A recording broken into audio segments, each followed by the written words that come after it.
Hello students, आज हम लोग पढ़ेंगे मूविंग चार्जेस एंड मैग्नेटिज्म की थ्योरी पहले, उसके बाद फिर इससे रिलेटेड पीवाईक्यूज। ध्यान हमें ये रखना है कि यहाँ पर हम लोग जो पढ़ने वाले हैं वो एग्जाम से रिलेटेड ज्यादा होगा, यानी कि बताने का तरीका जो होगा वो भी एग्जाम से रिलेटेड ही होगा, ताकि जो फॉर्मूले हैं उनको कैसे इस्तेमाल करना है, फॉर्मूला क्या बता रहा है, कहाँ अप्लाई होगा, इन सब पर ज्यादा ध्यान देंगे हम लोग।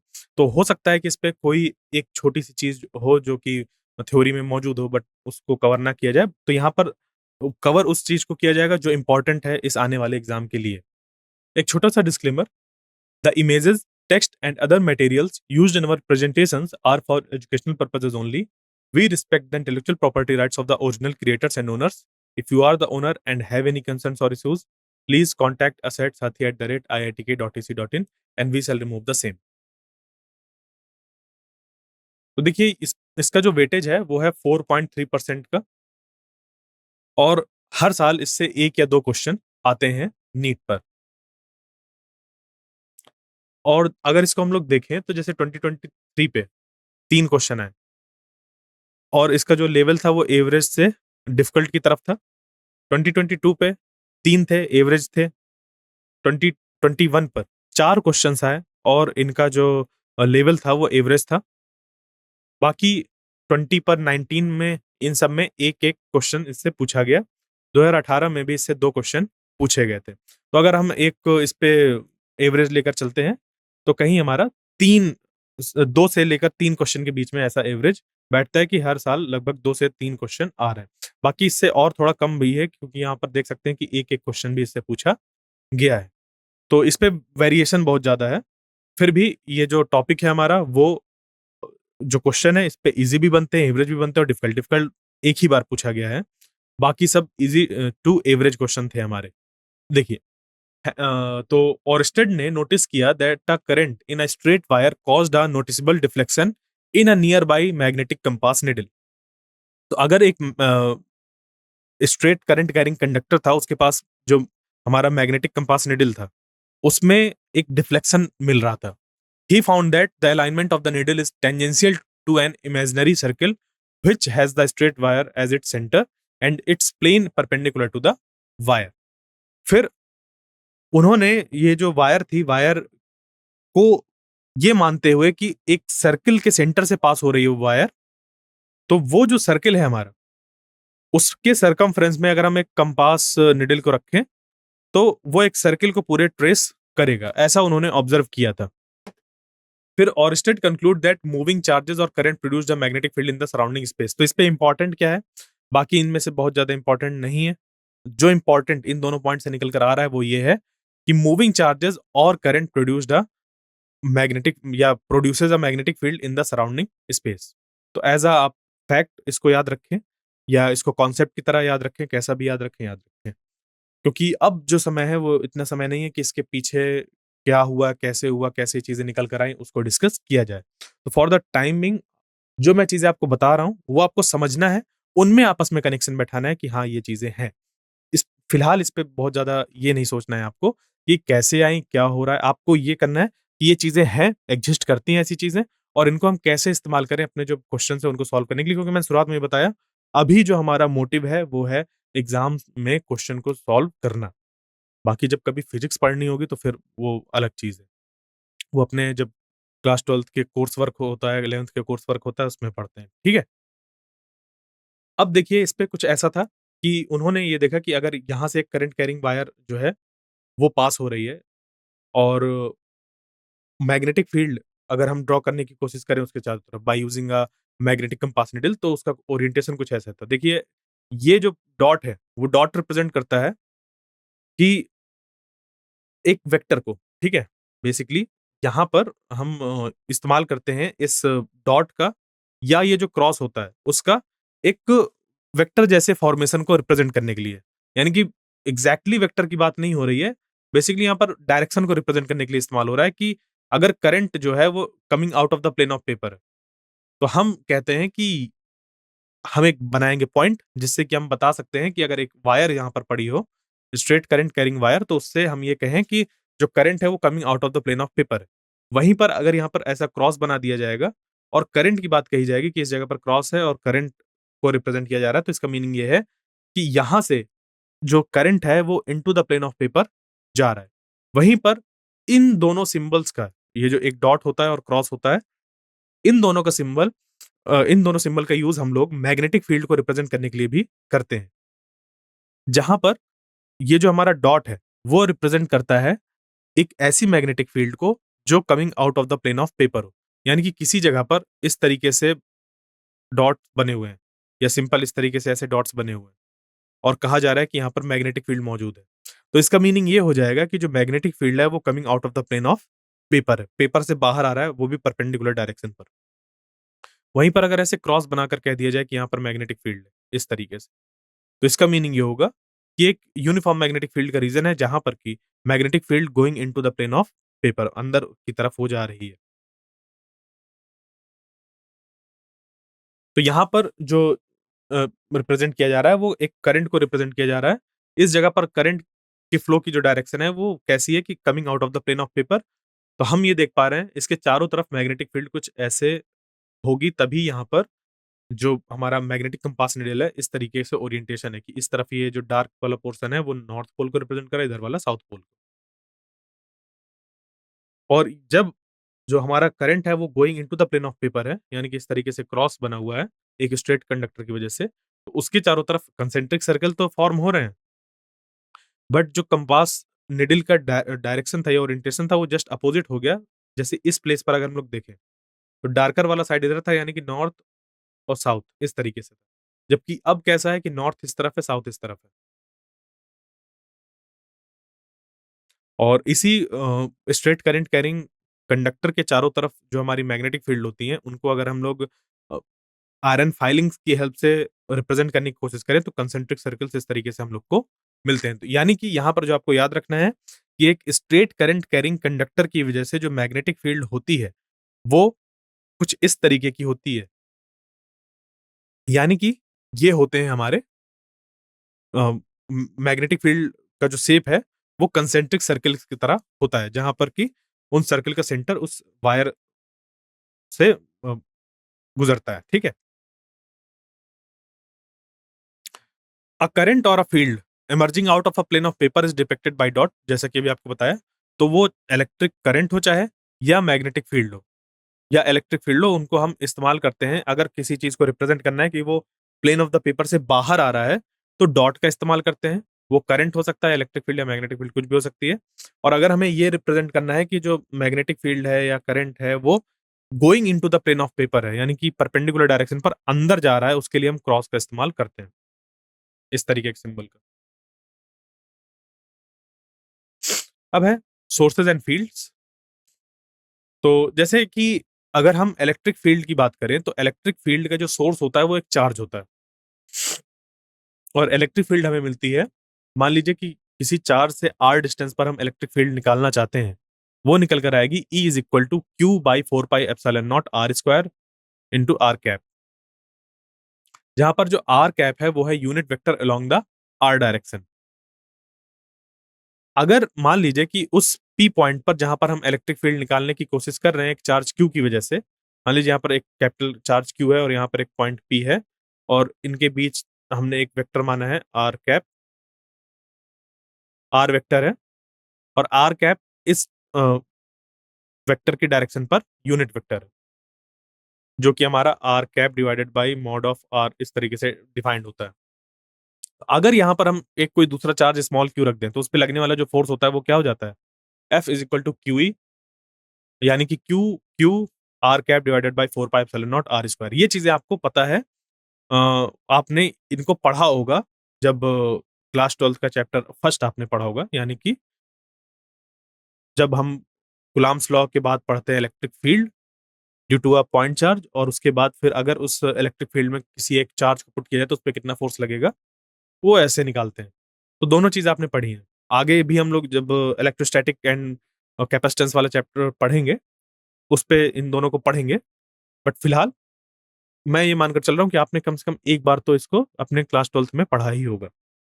तो ये हम ये जो यहाँ पर इंपॉर्टेंट पॉइंट है वो ये है कि जो चार्ज क्यू है वो सोर्स होता है इलेक्ट्रिक फील्ड का।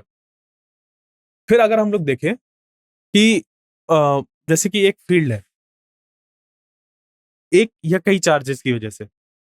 तो हम किसी एक पर्टिकुलर पॉइंट पर जब इलेक्ट्रिक फील्ड निकालते थे, तो क्या यूज़ करते थे? सुपरपोज़िशन प्रिंसिपल को। तो यहाँ पर भी मैग्नेटिज़्म में भी हम लोग सुपरपोज़िशन प्रिंसिपल का यूज़ करते हैं। तो अभी ये थोड़ा-सा जो पॉइंट है वो रिलेटेड टू इलेक्ट्रिक फील्ड है। आगे बढ़ते हैं। The magnetic field of several sources is the vector addition of magnetic field of each individual source.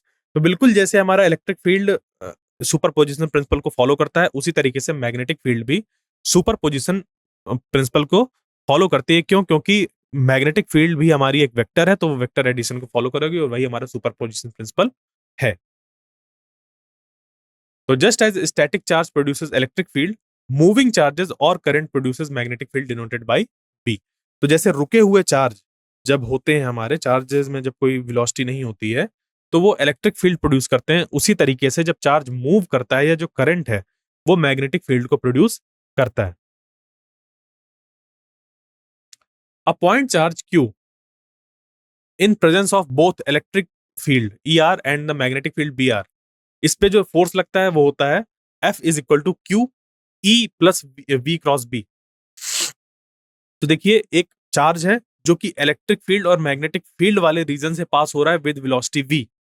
तो उस केस में जो उस पे फोर्स लगता है वो इलेक्ट्रिक फील्ड की वजह से फोर्स लगता है प्लस मैग्नेटिक फील्ड की वजह से फोर्स लगता है, जिसको कि जब हम दोनों को सम करके एक साथ लिखते हैं, वो पूरा एक्सप्रेशन हमारा लॉरेंट फोर्स का कहलाता है। ये पूरा एक्सप्रेशन हमारा लॉरेंट फोर्स का है।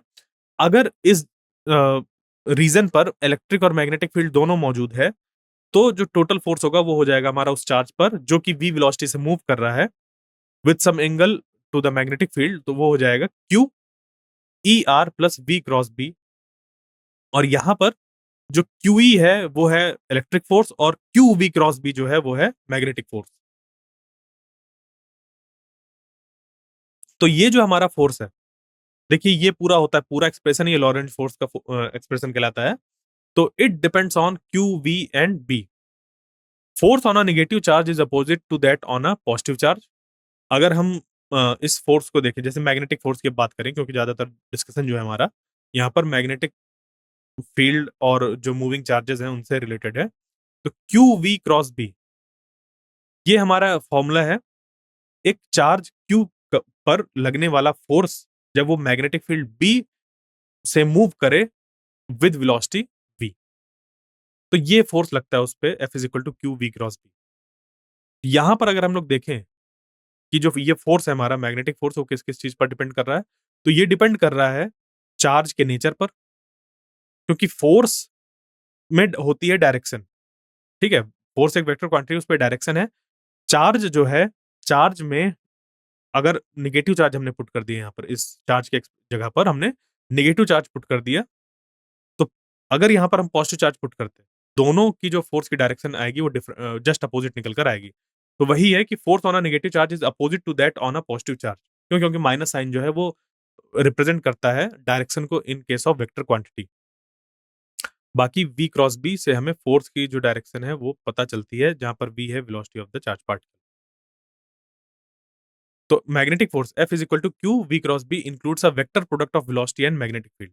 यहां पर एक इंपॉर्टेंट पॉइंट ये है, इसको याद रखिएगा, जो मैग्नेटिक फोर्स की डायरेक्शन होती है वो हमेशा परपेंडिकुलर होती है उस प्लेन से जिसमें कि v और b दोनों लाई करते हैं। यानी कि लेट अस सपोज अगर v इस तरफ मतलब मैग्नेटिक फील्ड अगर इस तरीके से है, और जो वेलोसिटी है चार्ज पार्टिकल की वो इस तरीके से है, कुछ एंगल बन बन रहा है, मान लीजिए थीटा। तो मैग्नेटिक फील्ड और वेलोसिटी वेक्टर, ये जो दोनों हैं, ये दोनों एक प्लेन में हम इनको ऑब्टेन कर सकते हैं, और जो इस मतलब इस चार्ज पार्टिकल पर लगने वाला फोर्स होगा वो इन दोनों को कंटेन करने वाले प्लेन के परपेंडिकुलर होगा। यानी कि v के भी परपेंडिकुलर होगा और b के भी परपेंडिकुलर होगा ये फोर्स। ये हमें वेक्टर प्रोडक्ट से पता चलता है। और इससे क्वेश्चन आया है 2021 पर। The force due to magnetic field vanishes becomes zero if velocity and magnetic field are in parallel और एंटी पैरेलल। ये इंपॉर्टेंट पॉइंट है। अब देखिए इस फोर्स को, अगर इसमें हम वेलोसिटी और मैग्नेटिक फील्ड के बीच के एंगल को देखें, क्योंकि अगर इसके हम जो मैग्नीट्यूड फॉर्म है उसको लिखा लिखा जाए तो वो होता है q v B sine theta, जहाँ पर थीटा होता है वी और बी के बीच का एंगल। तो यहाँ पर जो थीटा है उस पे सारी चीज डिपेंड करने लगती है।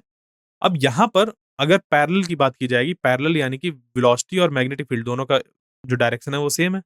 उस केस में जो थीटा होगा वो हो जाएगा 0। जैसे ही थीटा 0 होगा तो ये साइन 0 हो जाएगा 0, बन जाएगा ये क्यू वी बी इंटू 0 यानी कि 0, फोर्स हो जाएगा 0। अगर यही एंटी पैरेलल हो यानी कि 180 डिग्री हो तो 180 साइन 180 की वैल्यू या साइन पाई की वैल्यू 0 होती है, तब भी फोर्स जो चार्ज पार्टिकल पर होगा वो 0 हो जाएगा। तो ये इंपॉर्टेंट पॉइंट है कि अगर मैग्नेटिक फील्ड या उसके जस्ट अपोजिट डायरेक्शन पर कोई एक charge particle with some velocity enter करता है तो वो वेलोसिटी अनडिस्टर्ब्ड रहती है, ना तो उसका मैग्नीट्यूड चेंज होता है, ना ही उसका जो है डायरेक्शन चेंज होता है। साथ ही में इस पॉइंट को और नोट कर लीजिए कि जो मैग्नेटिक फोर्स होता है वो हमेशा और हमेशा वेलोसिटी की डायरेक्शन को चेंज करता है, कभी भी उसके मैग्नीट्यूड को चेंज नहीं करता है। क्यों है ऐसा? क्योंकि जो मैग्नेटिक फोर्स निकल कर आता है वो वेलोसिटी के परपेंडिकुलर डायरेक्शन पर होता है। तो the force acts in a sideways direction perpendicular to both velocity and magnetic field. Its direction is given by the screw rule और right hand rule for vector product.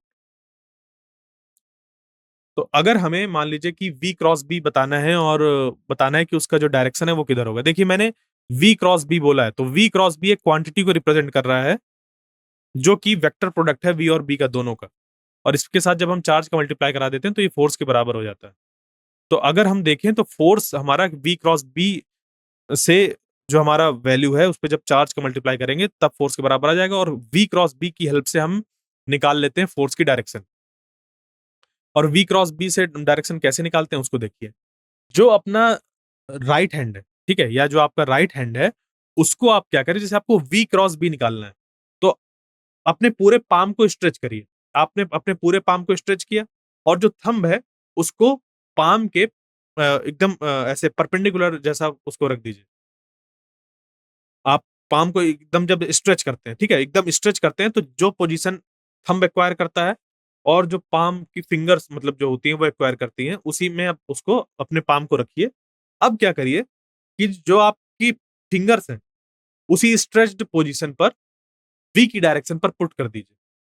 आपने put कर दिया we की direction पर, इस तरीके से आपकी जो स्ट्रेच्ड फिंगर्स थी वो इस डायरेक्शन पर आ गई और जो थंब था वो इस डायरेक्शन।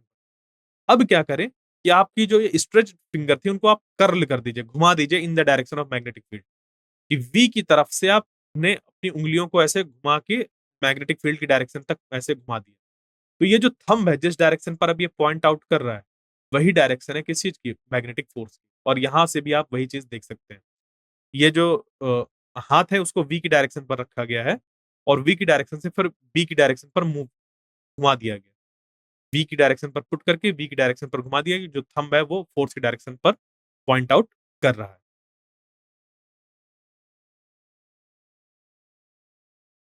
तो अगर हमारे पास दो तरीके के चार्ज हैं, एक पॉजिटिव चार्ज और एक नेगेटिव चार्ज, तो यहाँ पर अगर आप बी क्रॉस बी करते हैं, अब देखिए मैग्नेटिक फील्ड इस डायरेक्शन पर है और एक पॉजिटिव चार्ज की जो वेलोसिटी है वो इस तरफ है, तो वी क्रॉस बी, तो वी क्रॉस बी जब आप करेंगे फोर्स की डायरेक्शन ऐसे आ जाएगी। अपने राइट हैंड का अगर आप इस्तेमाल करें और वी क्रॉस बी करें तो बी और बी के परपेंडिकुलर डायरेक्शन पर फोर्स आपको पता चल जाएगा।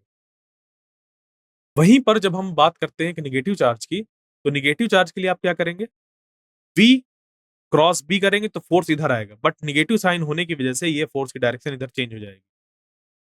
तो अब आप देख सकते हैं उस चीज को कि एक चार्ज पर दोनों की डायरेक्शन तो सेम है, बट क्योंकि दोनों का नेचर अलग था तो फोर्स की डायरेक्शन भी डिफरेंट डिफरेंट आई।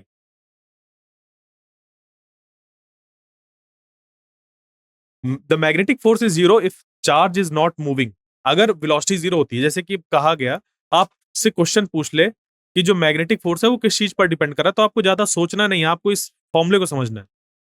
फोर्स किस पे डिपेंड करेगा, क्यू पर। अगर क्यू जीरो हुआ तो फोर्स जीरो हो जाएगा, अगर वी जीरो हुआ तो फोर्स जीरो हो जाएगा, बी जीरो हुआ तो फोर्स जीरो हो जाएगा।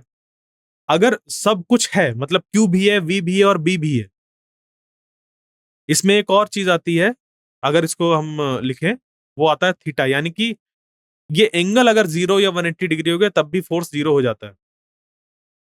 तो यहां पर वही है कि the magnetic force is 0 if charge is not moving, यानी कि V अगर हमारी 0 है तो जो मैग्नेटिक फोर्स है वो अप्लाई नहीं होता है या वो एक्ट नहीं करता है उस चार्ज पार्टिकल के ऊपर। The expression for magnetic force help us to define the unit of magnetic field. If one takes q F and v to be all unity in the force equation, यानी कि F is equal to q v cross B की help से हम लोग निकालते हैं जो unit है मैग्नेटिक फील्ड की उसको। उसके पहले यहां पर देख लेते हैं कि अगर इसके मैग्नीट्यूड और उसके मतलब मैग्नीट्यूड इनटू यूनिट वेक्टर के फॉर्म पर अगर हम इसको फोर्स को लिखना तो कैसे लिखेंगे। ये हो जाएगा magnetic force on a charge q which is moving with velocity v in magnetic field b is equal to qvb sin theta, where theta is the angle between velocity vector and the magnetic field vector, or the angle between velocity and magnetic field. तो यहां पर ये जो qvb sin theta आया, इसको हम लोग बोलते हैं magnitude of magnetic force which is acting on a charge q। अब यहां पर ये जो एन कैप है वो डायरेक्शन निकल कर आती है हमारा v cap cross B cap करने से। क्लियर? क्योंकि यूनिट वेक्टर जो इनके डायरेक्शन पर है उनको जब हम क्या करते हैं, मतलब वी क्रॉस बी करते हैं तो आपको एक डायरेक्शन मिलती है जो कि फोर्स के डायरेक्शन पर होती है। तो unit vector v cross B जब कर देते हैं तो ये हमें यूनिट वेक्टर एन कैप मिलता है। अगर इसी फॉर्मूले से हम निकालना चाहें यूनिट ऑफ मैग्नेटिक फील्ड तो ये हो जाती है न्यूटन सेकंड पर कूलम मीटर, जिसको कि टेस्ला बोला जाता है। तो 1 Newton second per 1 coulomb metre is equal to 1 tesla. Consider a rod of a uniform cross sectional area A and length L. तो अब देखिए क्या है कि हम निकालने वाले हैं यहाँ पर करंट कैरिंग कंडक्टर में मैग्नेटिक फोर्स। तो अगर हमारे पास एक करंट कैरिंग कंडक्टर है और उसको मैग्नेटिक फील्ड में पुट किया जाए तो उसमें कितना फोर्स एक्ट होगा। कंसीडर अ रॉड, एक रॉड मानिए एक यूनिफॉर्म क्रॉस सेक्शनल एरिया ए का। ये इंपॉर्टेंट है, ये जैसे पॉइंट लिखा हो ना यूनिफॉर्म क्रॉस सेक्शनल एरिया हमें मानना है। तो consider a rod of uniform cross sectional area A, length L है उसकी। तो इसका जो फॉर्मूला निकल कर आता है, फॉर्मूला यहाँ पर आपके पास इंपॉर्टेंट है, पहले आप उसको समझे फिर ये जो चीजें हैं मैं उनको समझा दूंगा। ये बन जाता है F is equal to I L B. ये फॉर्मूला आपने पढ़ा होगा। F is equal to I L cross B. ठीक है, F is equal to I L B sine theta. ये होता है इसका मैग्नीट्यूड के फॉर्म पर। इसी को अगर आप लिखना चाहें वेक्टर फॉर्म पर तो ये हो जाता है I L B sine theta N cap. इस तरीके से इसको लिखा जा सकता है, जिसको कि एन कैप यहाँ पर इसकी डायरेक्शन है, जिसको कि हम निकालते हैं L cap cross B cap करके। तो ये सब इक्विवेलेंट है, ये सारी चीजें सेम है। यहाँ पर जो थीटा है वो है कंडक्टर की जो जैसे लेंथ है और उस कंडक्टर पर करंट है इस डायरेक्शन पर। तो इसके और मैग्नेटिक फील्ड के बीच का जो एंगल होता है, मैग्नेटिक फील्ड के बीच का जो एंगल होता है उसको हम लोग थीटा कंसीडर करते हैं। तो F is equal to I L cross B, ये हो गया। इससे 2018 और 23 में क्वेश्चन पूछा गया। अब ये जो फॉर्मूले हैं उनको देख लेते हैं। यहाँ पर कुछ ज्यादा इन्होंने डिफरेंट फॉर्मूले नहीं दिए हुए हैं, एक्चुअली इसका जो डेरिवेशन है वही है ये। बट यहाँ पर इनका इनको भी आपको पता होना चाहिए, जैसे कि सिचुएशन वही है कि हमारे पास एक रॉड है जिसपे कि uniform cross section area A है और उसकी लेंथ एल है। अगर उसमें हम ये कह रहे हैं कि जो पूरा कंडक्टर है, ऑब्वियस सी बात है उसमें कुछ मोबाइल चार्जेस होंगे, मोबाइल चार्ज कैरियर्स होंगे जो कि करंट को कंडक्ट कर रहे हैं और उन्हीं को हम बोलते हैं कि वो है हमारे मोबाइल चार्ज कैरियर्स और उनकी जो नंबर डेंसिटी है वो है स्मॉल एन, यानी कि number of charges per unit volume वो है स्मॉल एन। तो the total number of mobile charge carriers in it is N into L into A. N L A क्या है, यहां पर एल है length of the rod, A है cross sectional area और जो एन है वो है number of charges per unit volume या number of mobile carriers per unit volume. तो जब हम number of mobile carriers into volume करेंगे तो हमें मिल जाएगा total number of mobile carriers से सीधा सीधा मतलब है हमारा चार्ज कैरियर से, ठीक है। जैसे कि अ, अगर कंडक्टर की बात करें तो उस पे चार्ज जो हमारे होते हैं वो इलेक्ट्रॉन्स होते हैं। तो इसको यहाँ पर ये कहा गया कि इस कारण से वहां पर एक स्टेडी करंट अगर आई मौजूद होता है, तो हम ये मान जानते हैं कि आई इज इक्वल टू होता है NEAVD, जहां पर VD हमारी ड्रिफ्ट वेलोसिटी होती है, और फिर आई बाई ए करके जे बन जाता है, और उसी से ये सारी चीजें निकल कर आई हैं। तो इंपॉर्टेंट जो है आपके लिए वो ये है कि F is equal to IL×B। बाकी ये उससे एसोसिएटेड हमारे फॉर्मूले हैं। आई की जगह पर जब हम लोग ने ये पुट कर दिया NEAVD, तो ये फॉर्मूला बन गया। देखिए ये वाला जो फॉर्मूला है, बेसिक फॉर्मूला आपका ये है। इसी में जो आपने करंट इलेक्ट्रिसिटी में ओरिजिन ऑफ रेजिस्टिविटी के अंदर पढ़ा है कि करंट का एक्सप्रेशन क्या होता है इन टर्म्स ऑफ ड्रिफ्ट वेलोसिटी, वो होता है NEAVD। तो इसको अगर आप इस पे लिखना चाहें इस फॉर्मूले में, तो आई की जगह पर पुट कर दीजिए, VD वहां पर वेक्टर की तरह ट्रीट होगा। बाकी जो टर्म है जैसे कि ये वाला L जो है ये आ जाएगा इसके साथ N, ये देखो आ गया, ये चार्ज आ गया, एरिया आ गया, क्रॉस सेक्शनल एरिया, PD आ गया एज अ वेक्टर, और जो यहाँ पर L मौजूद था वो आ गया L। तो अगर आपको ये फॉर्मूला पता है, करंट का एक्सप्रेशन पता है इन टर्म्स ऑफ जो हमारा ड्रिफ्ट वेलोसिटी होता है, तो ये एक्सप्रेशन आपको पता चल गई है अब क्या है इसका मीनिंग, ठीक है। तो वही मैं कह रहा हूं कि जरूरी नहीं है कि जो पहले लिखा है मैं उसको पहले बताऊं और जो बाद में लिखा है उसको बाद में बताऊं। जो आपको पता है उससे मैं कनेक्ट करने की कोशिश करूंगा, ताकि आसान रहे आपके लिए उनको याद रखना और उनको इस्तेमाल कर पाना। वो कैसे निकल कर आया वो अभी इंपॉर्टेंट नहीं है, इंपॉर्टेंट ये है कि आप उसको यूज कर पाए।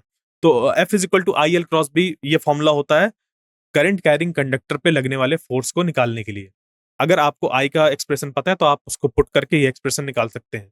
बाकी यहाँ पर आई बाई ए पुट करके हम लोग इसको इस तरीके से मतलब जे के टर्म्स पर लिख सकते हैं, F is equal to JAL cross B, ठीक है। तो ये भी उसी से ही निकल कर आया, क्योंकि आई बाई ए जो होता है वो हमारा जे डिफाइंड है, तो उससे चीज निकाल दी गई। बाकी अब बढ़ते हैं आगे। Motion in a magnetic field. तो in case of motion of a charge in a magnetic field, the magnetic force is perpendicular to the velocity of the particle.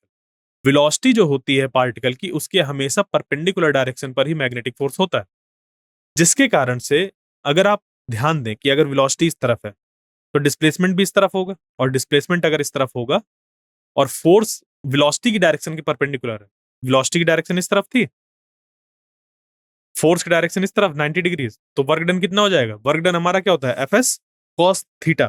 Theta यहाँ पर 90 डिग्री क्यों? क्योंकि यहाँ पर जो डिस्प्लेसमेंट होगा वेलोसिटी की डायरेक्शन पर होगा, फोर्स उसके परपेंडिकुलर डायरेक्शन पर, तो वर्क डन हो जाएगा हमारा 0। तो so no work is done and no change in the magnitude of velocity.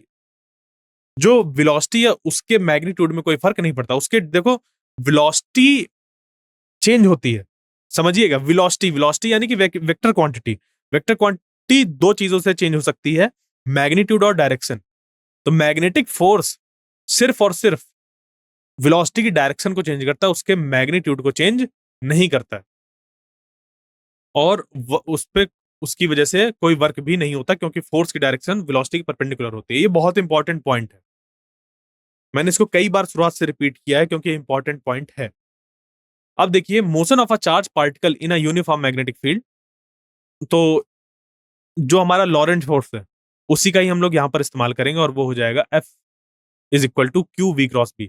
तो अगर हमारे पास कोई एक चार्ज पार्टिकल V वेलोसिटी के साथ B मैग्नेटिक फील्ड में एंटर करता है, तो उस पर लगने वाला जो फोर्स होगा वो हो जाएगा QV×B। अब होगा क्या कि अगर हमारे पास लेट अस सपोज ऐसी मैग्नेटिक फील्ड है और चार्ज पार्टिकल किसी भी समय पर उसकी जो वेलोसिटी थी, मान लीजिए यहां पर हमने कंसीडर किया कि ऐसी थी, ये वेलोसिटी थी, velocity direction charge particle, magnetic field की डायरेक्शन जो है वो into the plane of paper है। तो अगर आप इससे QV×B में V×B करें by using your right hand, तो V×B से जो डायरेक्शन निकल कर आएगी वो निकल कर आएगी इस तरह।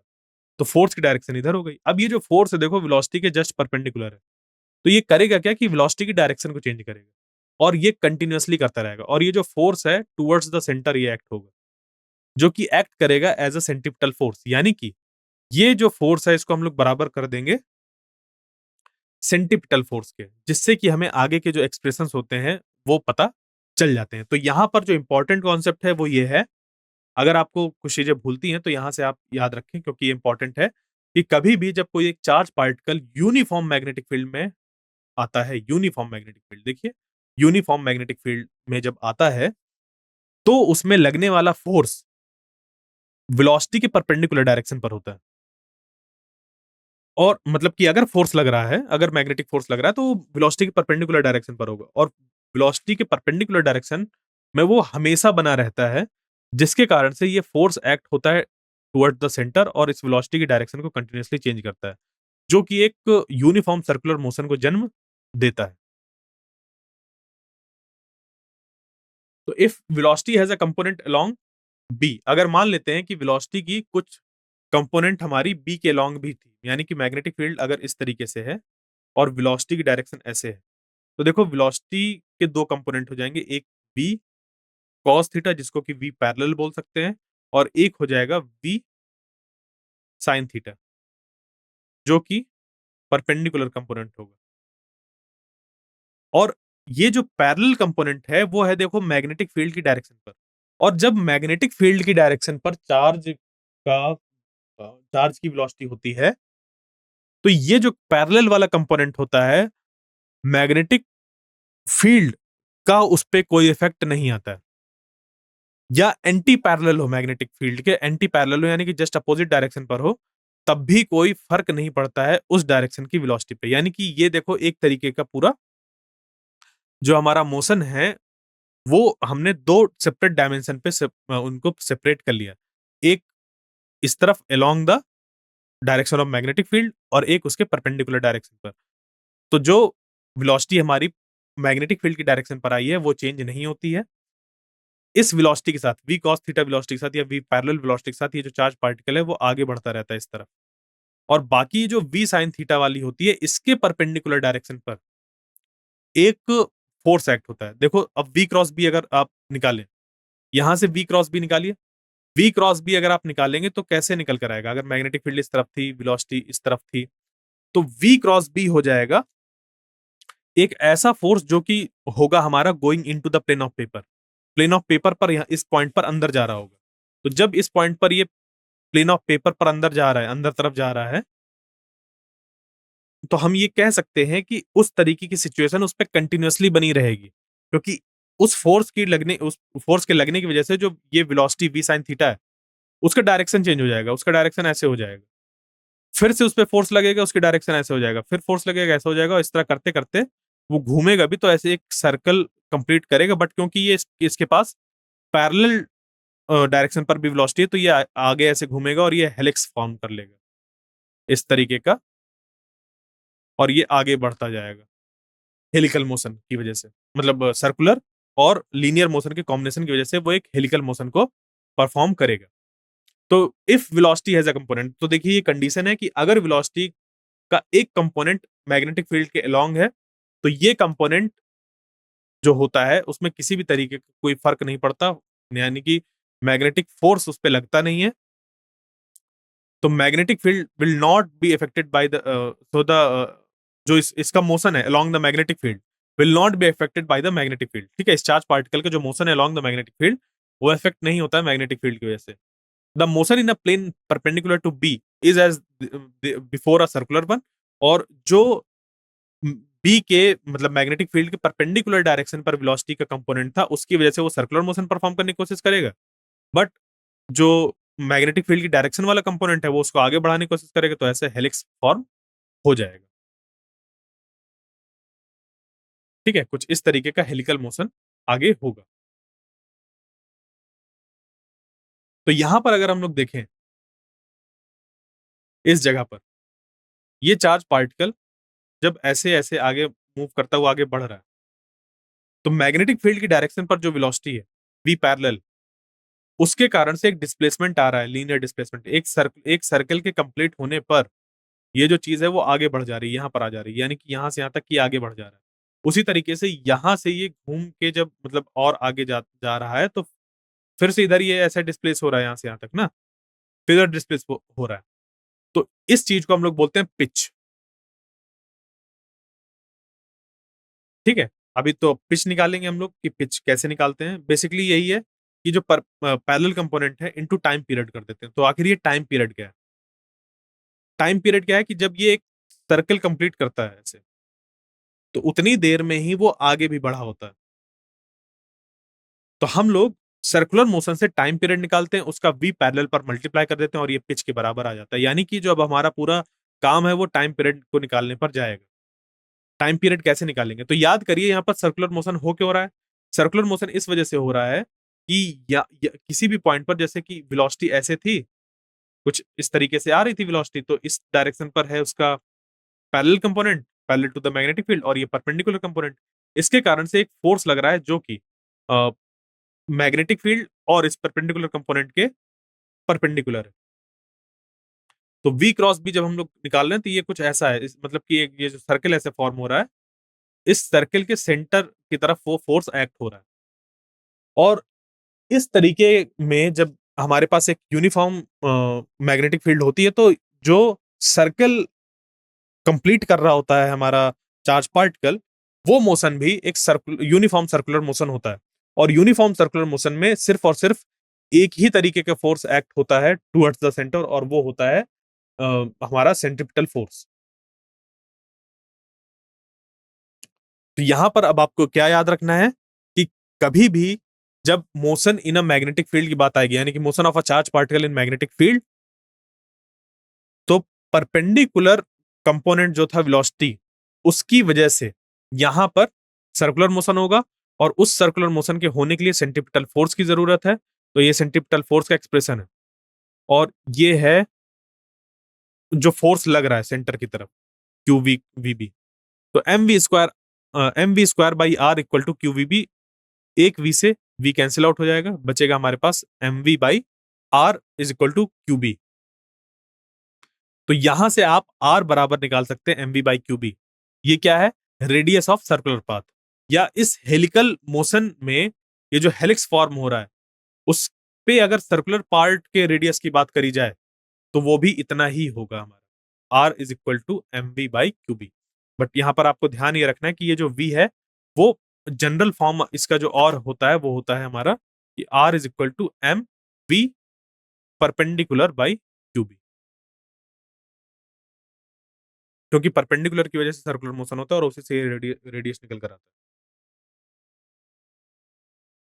तो the larger the momentum the larger is the radius and bigger the circle describe. तो जितना ज्यादा मोमेंटम होता है, यानी कि देखो आर क्या था हमारे पास, जो एक्सप्रेशन था वो M B perpendicular by Q B, ऐसा ही तो था expression.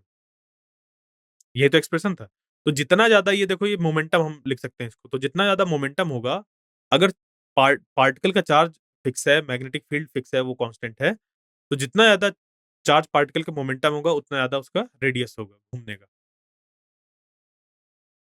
If omega is the angular frequency then v is equal to omega R. Omega अगर हम एंगुलर फ्रीक्वेंसी डिफाइन करें तो v is equal to omega R, ये ऐसे रिलेटेड होता है, काइनेमेटिक्स से ये निकल कर आता है। तो ओमेगा हम लोग जानते हैं वो होता है 2 पाई न्यू। तो इन दो एक्सप्रेशन को याद रखिए, एक होता है v is equal to omega R और दूसरा होता है omega is equal to 2 pi nu. Nu जहां पर है frequency of the charge particle, तो ये बन जाता है omega is equal to Q B by M, जो कि इंडिपेंडेंट है वेलोसिटी और एनर्जी से। तो the time taken for one revolution is t is equal to 2 pi by omega, यानी कि ओमेगा यहाँ पर क्या हो जाएगा? 2 पाई न्यू। ये वाला जो एक्सप्रेशन है इसको यहाँ पर पुट कर देंगे, जिससे कि ये बन जाएगा 1 बाई न्यू। और देखो, यहां से अगर हम लोग फ्रीक्वेंसी को निकालें, ठीक है, इस एक्सप्रेशन से अगर फ्रीक्वेंसी को निकालें, वो हो जाएगा 2 pi M by Q B, ठीक है, sorry, Q B by 2 pi M. ठीक है, फ्रीक्वेंसी निकालना था ना, तो फ्रीक्वेंसी निकल कर आ गई क्या? Q B by 2 pi M. और हम लोग जानते हैं जो टाइम पीरियड होता है, यानी कि time taken for one revolution, वही टाइम पीरियड है। तो टाइम पीरियड रेसिप्रोकल होता है फ्रीक्वेंसी का। यानी कि time period is equal to 1/न्यू। तो 1/न्यू जब इसको करेंगे तो ये बन जाएगा 2πm/क्यूबी। तो ये देखिए ये टाइम पीरियड जो था वो निकल कर आ गया। तो यहाँ पर सर्कुलर मोशन जब एक चार्ज पार्टिकल का हो रहा है तो क्या क्या निकल कर आया है? रेडियस। रेडियस वाले एक्सप्रेशन से ही वेलोसिटी को भी आप फाइंड कर सकते हैं। फिर है हमारा v is equal to omega R. Omega is equal to 2π nu, जो कि 2π न्यू बराबर क्यूबी/m है। इसी से आप न्यू को निकाल सकते हैं। और जो टाइम पीरियड है, टाइम पीरियड हो जाएगा 2πm/क्यूबी। एक बार जब आपका ये टाइम पीरियड निकल कर आ गया तो इससे आप निकाल सकते हैं pitch.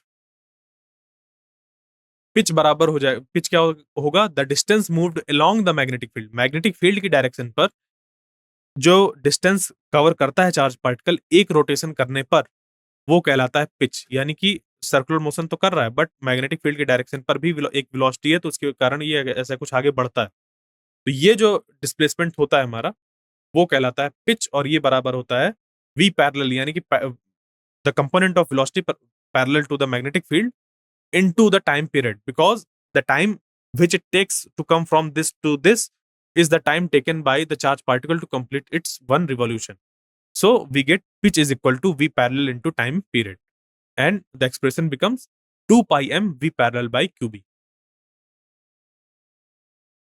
The radius of circular component of motion is called the radius of the helix. तो अगर हम रेडियस ऑफ द हेलिक्स की बात करें तो वही r is equal to M V perpendicular by Q B. ठीक है, ऐसे एक्सप्रेशन ये बन जाएगा। अब है magnetic field due to a current element, Biot Savart's law. तो according to Biot Savart's law, the magnitude of magnetic field dB is proportional to the current I,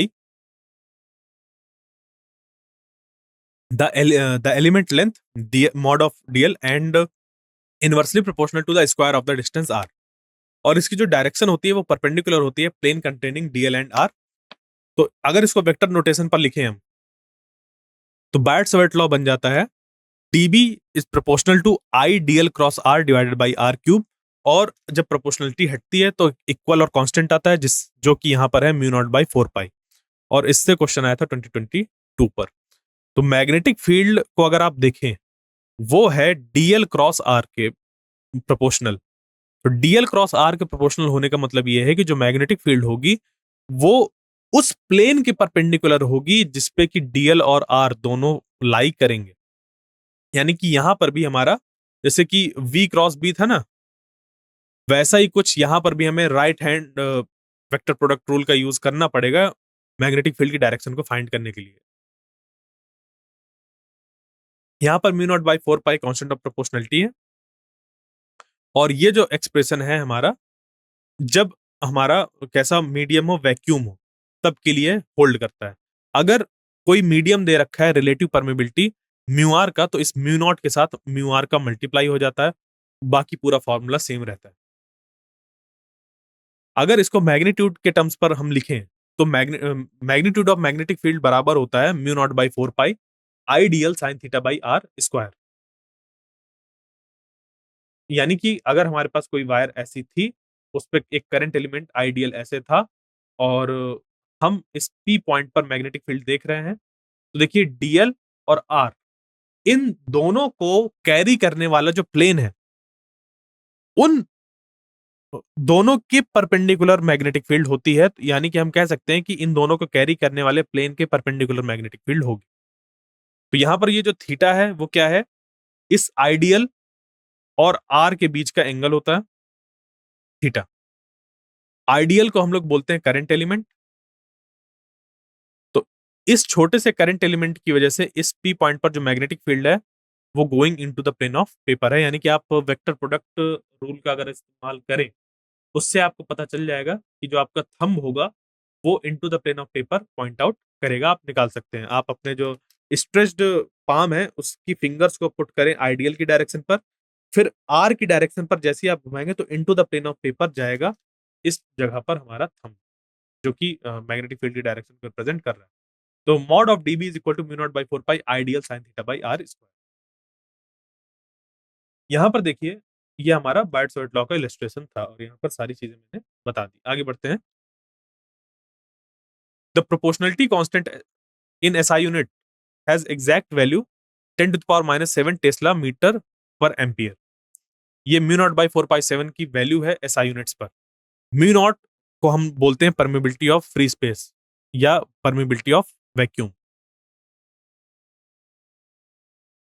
देखिए, एक चीज याद रखिएगा कि कभी भी अगर आपके पास कोई ऐसा क्वेश्चन आता है जब ये पूछ ले कि मैग्नेटिक फील्ड कितनी होगी या फोर्स कितना लगेगा, जब एक मीडियम में रखा हो, बाकी जितने आप अभी तक फॉर्मूले पढ़कर आए हैं वो सब ये हैं कि मैग्नेटिक फील्ड हम निकाल रहे हैं वैक्यूम में, या जो फोर्स लग रहा है वो भी पूरा कैलकुलेशन हमारा हो रहा है वैक्यूम में।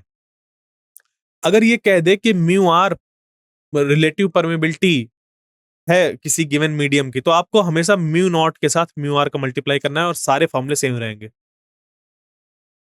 कोई फर्क नहीं पड़ेगा।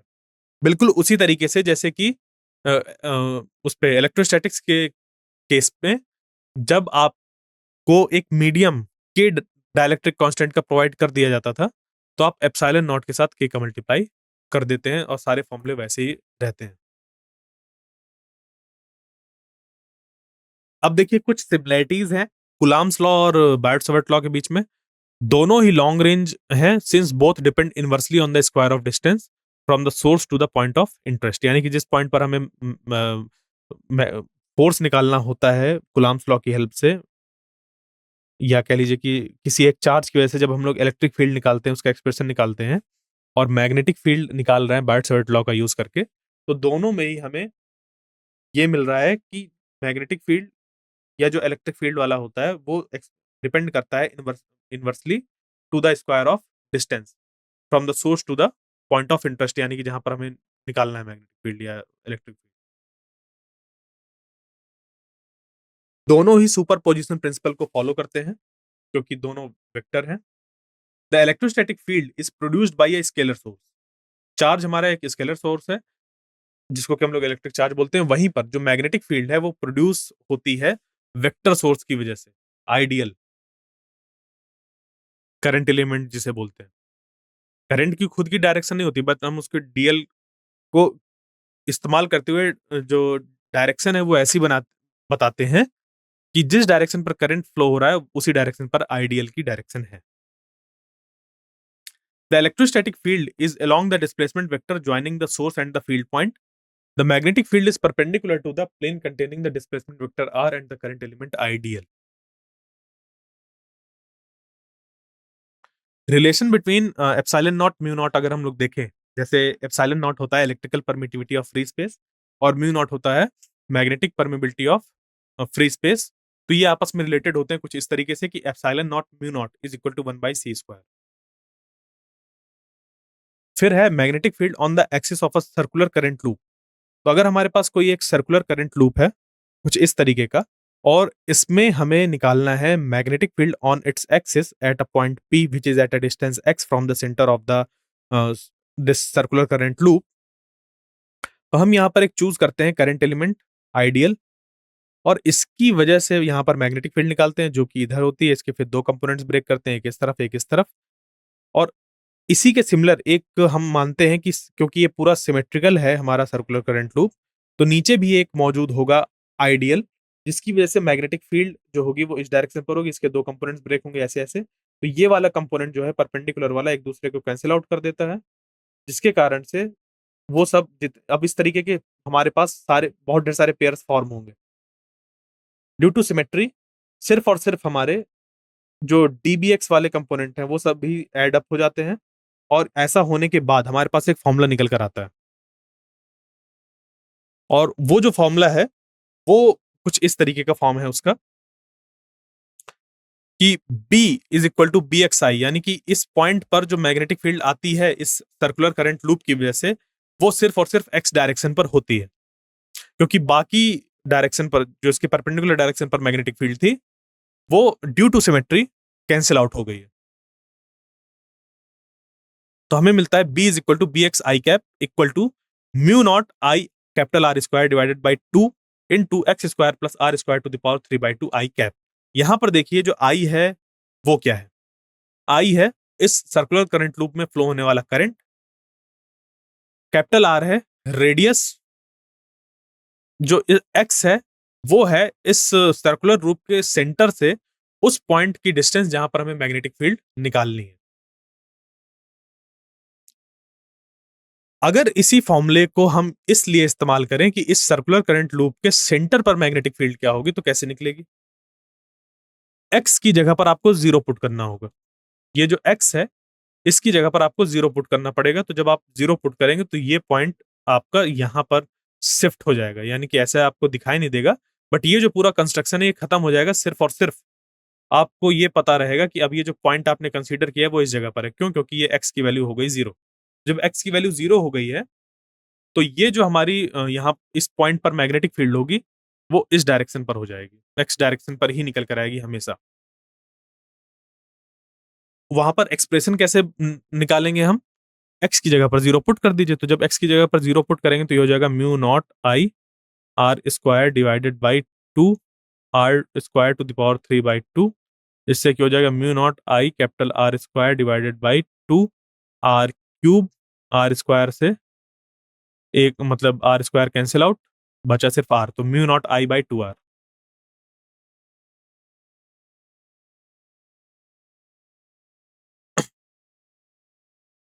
ये मैग्नेटिक फील्ड है हमारी एक सर्कुलर करंट लूप की वजह से। तो अगर हम लॉन्ग डिस्टेंस पर देखते हैं तो मैग्नेटिक फील्ड हमारी एक्सिस की डायरेक्शन पर ही होती है, सिर्फ और सिर्फ एक्सियल डायरेक्शन पर ही होती है। मतलब एक्सिस पे कहीं पर भी देखें तो वो एक्सिस की डायरेक्शन पर ही होती है मैग्नेटिक फील्ड, कहीं पर भी हम लोग देखें, सेंटर से लगा के कहीं पर भी एक्सिस पे अगर देख रहे हैं, और एक्सिस से इधर उधर कहीं देख रहे हैं तो थोड़ी बहुत डेविएटेड होती है। बाकी इस पे आप जो मैग्नेटिक फील्ड देख रहे हैं वो आप राइट हैंड थंब रूल का यूज करके मैग्नेटिक फील्ड की डायरेक्शन निकाल सकते हैं। इसके लिए क्या करना होता है? इसके लिए थोड़ा सा वेक्टर प्रोडक्ट रूल पर ही बेस्ड है ये, बट थोड़ा ये काम आसान कर देता है। कैसे? आपको अपने हाथ को कुछ इस तरीके के शेप में बना लेना है। तो ये जो आपकी कर्ल्ड फिंगर्स हैं, अगर आप इनको आसानी से फिट कर पा रहे हैं in the direction of current, तो जो थंब होगा वो डायरेक्शन ऑफ मैग्नेटिक फील्ड को रिप्रेजेंट करेगा। और अगर कहीं पर आप थंब को करंट की डायरेक्शन पर आसानी से पुट कर पा रहे हैं, तो ये जो कर्ल्ड फिंगर्स हैं वो डायरेक्शन ऑफ मैग्नेटिक फील्ड बताएंगे। जैसे कि अगर यहां पर एक स्ट्रेट कंडक्टर होता, मान लीजिए कि ये चीज इस पूरे चीज की जगह, मतलब ये जो पूरा अरेंजमेंट है इसकी जगह पर एक स्ट्रेट कंडक्टर होता, तो स्ट्रेट कंडक्टर को आप ग्रैब कर सकते थे इस तरीके से।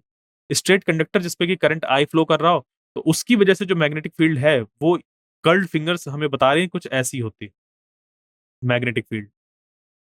ठीक है, circular current, sorry circular loop होते मैग्नेटिक फील्ड के। जबकि यहां पर सेम हाथ का जो गेस्चर है सेम यूज करेंगे, बट अब क्या करेंगे यहां पर?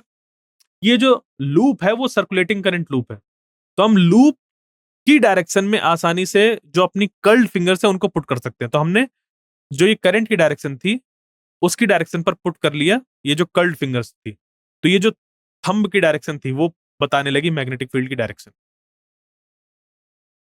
क्लियर? तो इस चीज को अगर आप प्रैक्टिस करते हैं तो आपको समझ पे आ जाएगा कैसे मैग्नेटिक फील्ड की डायरेक्शन निकालनी है by using the direction of current. या अगर आपको करंट की डायरेक्शन दे रखी है तो मैग्नेटिक फील्ड की डायरेक्शन कैसे निकल कर आए? अगर मैग्नेटिक फील्ड दे रखा है तो करंट कैसे निकाला जाए, करंट की डायरेक्शन कैसे निकाली जाए?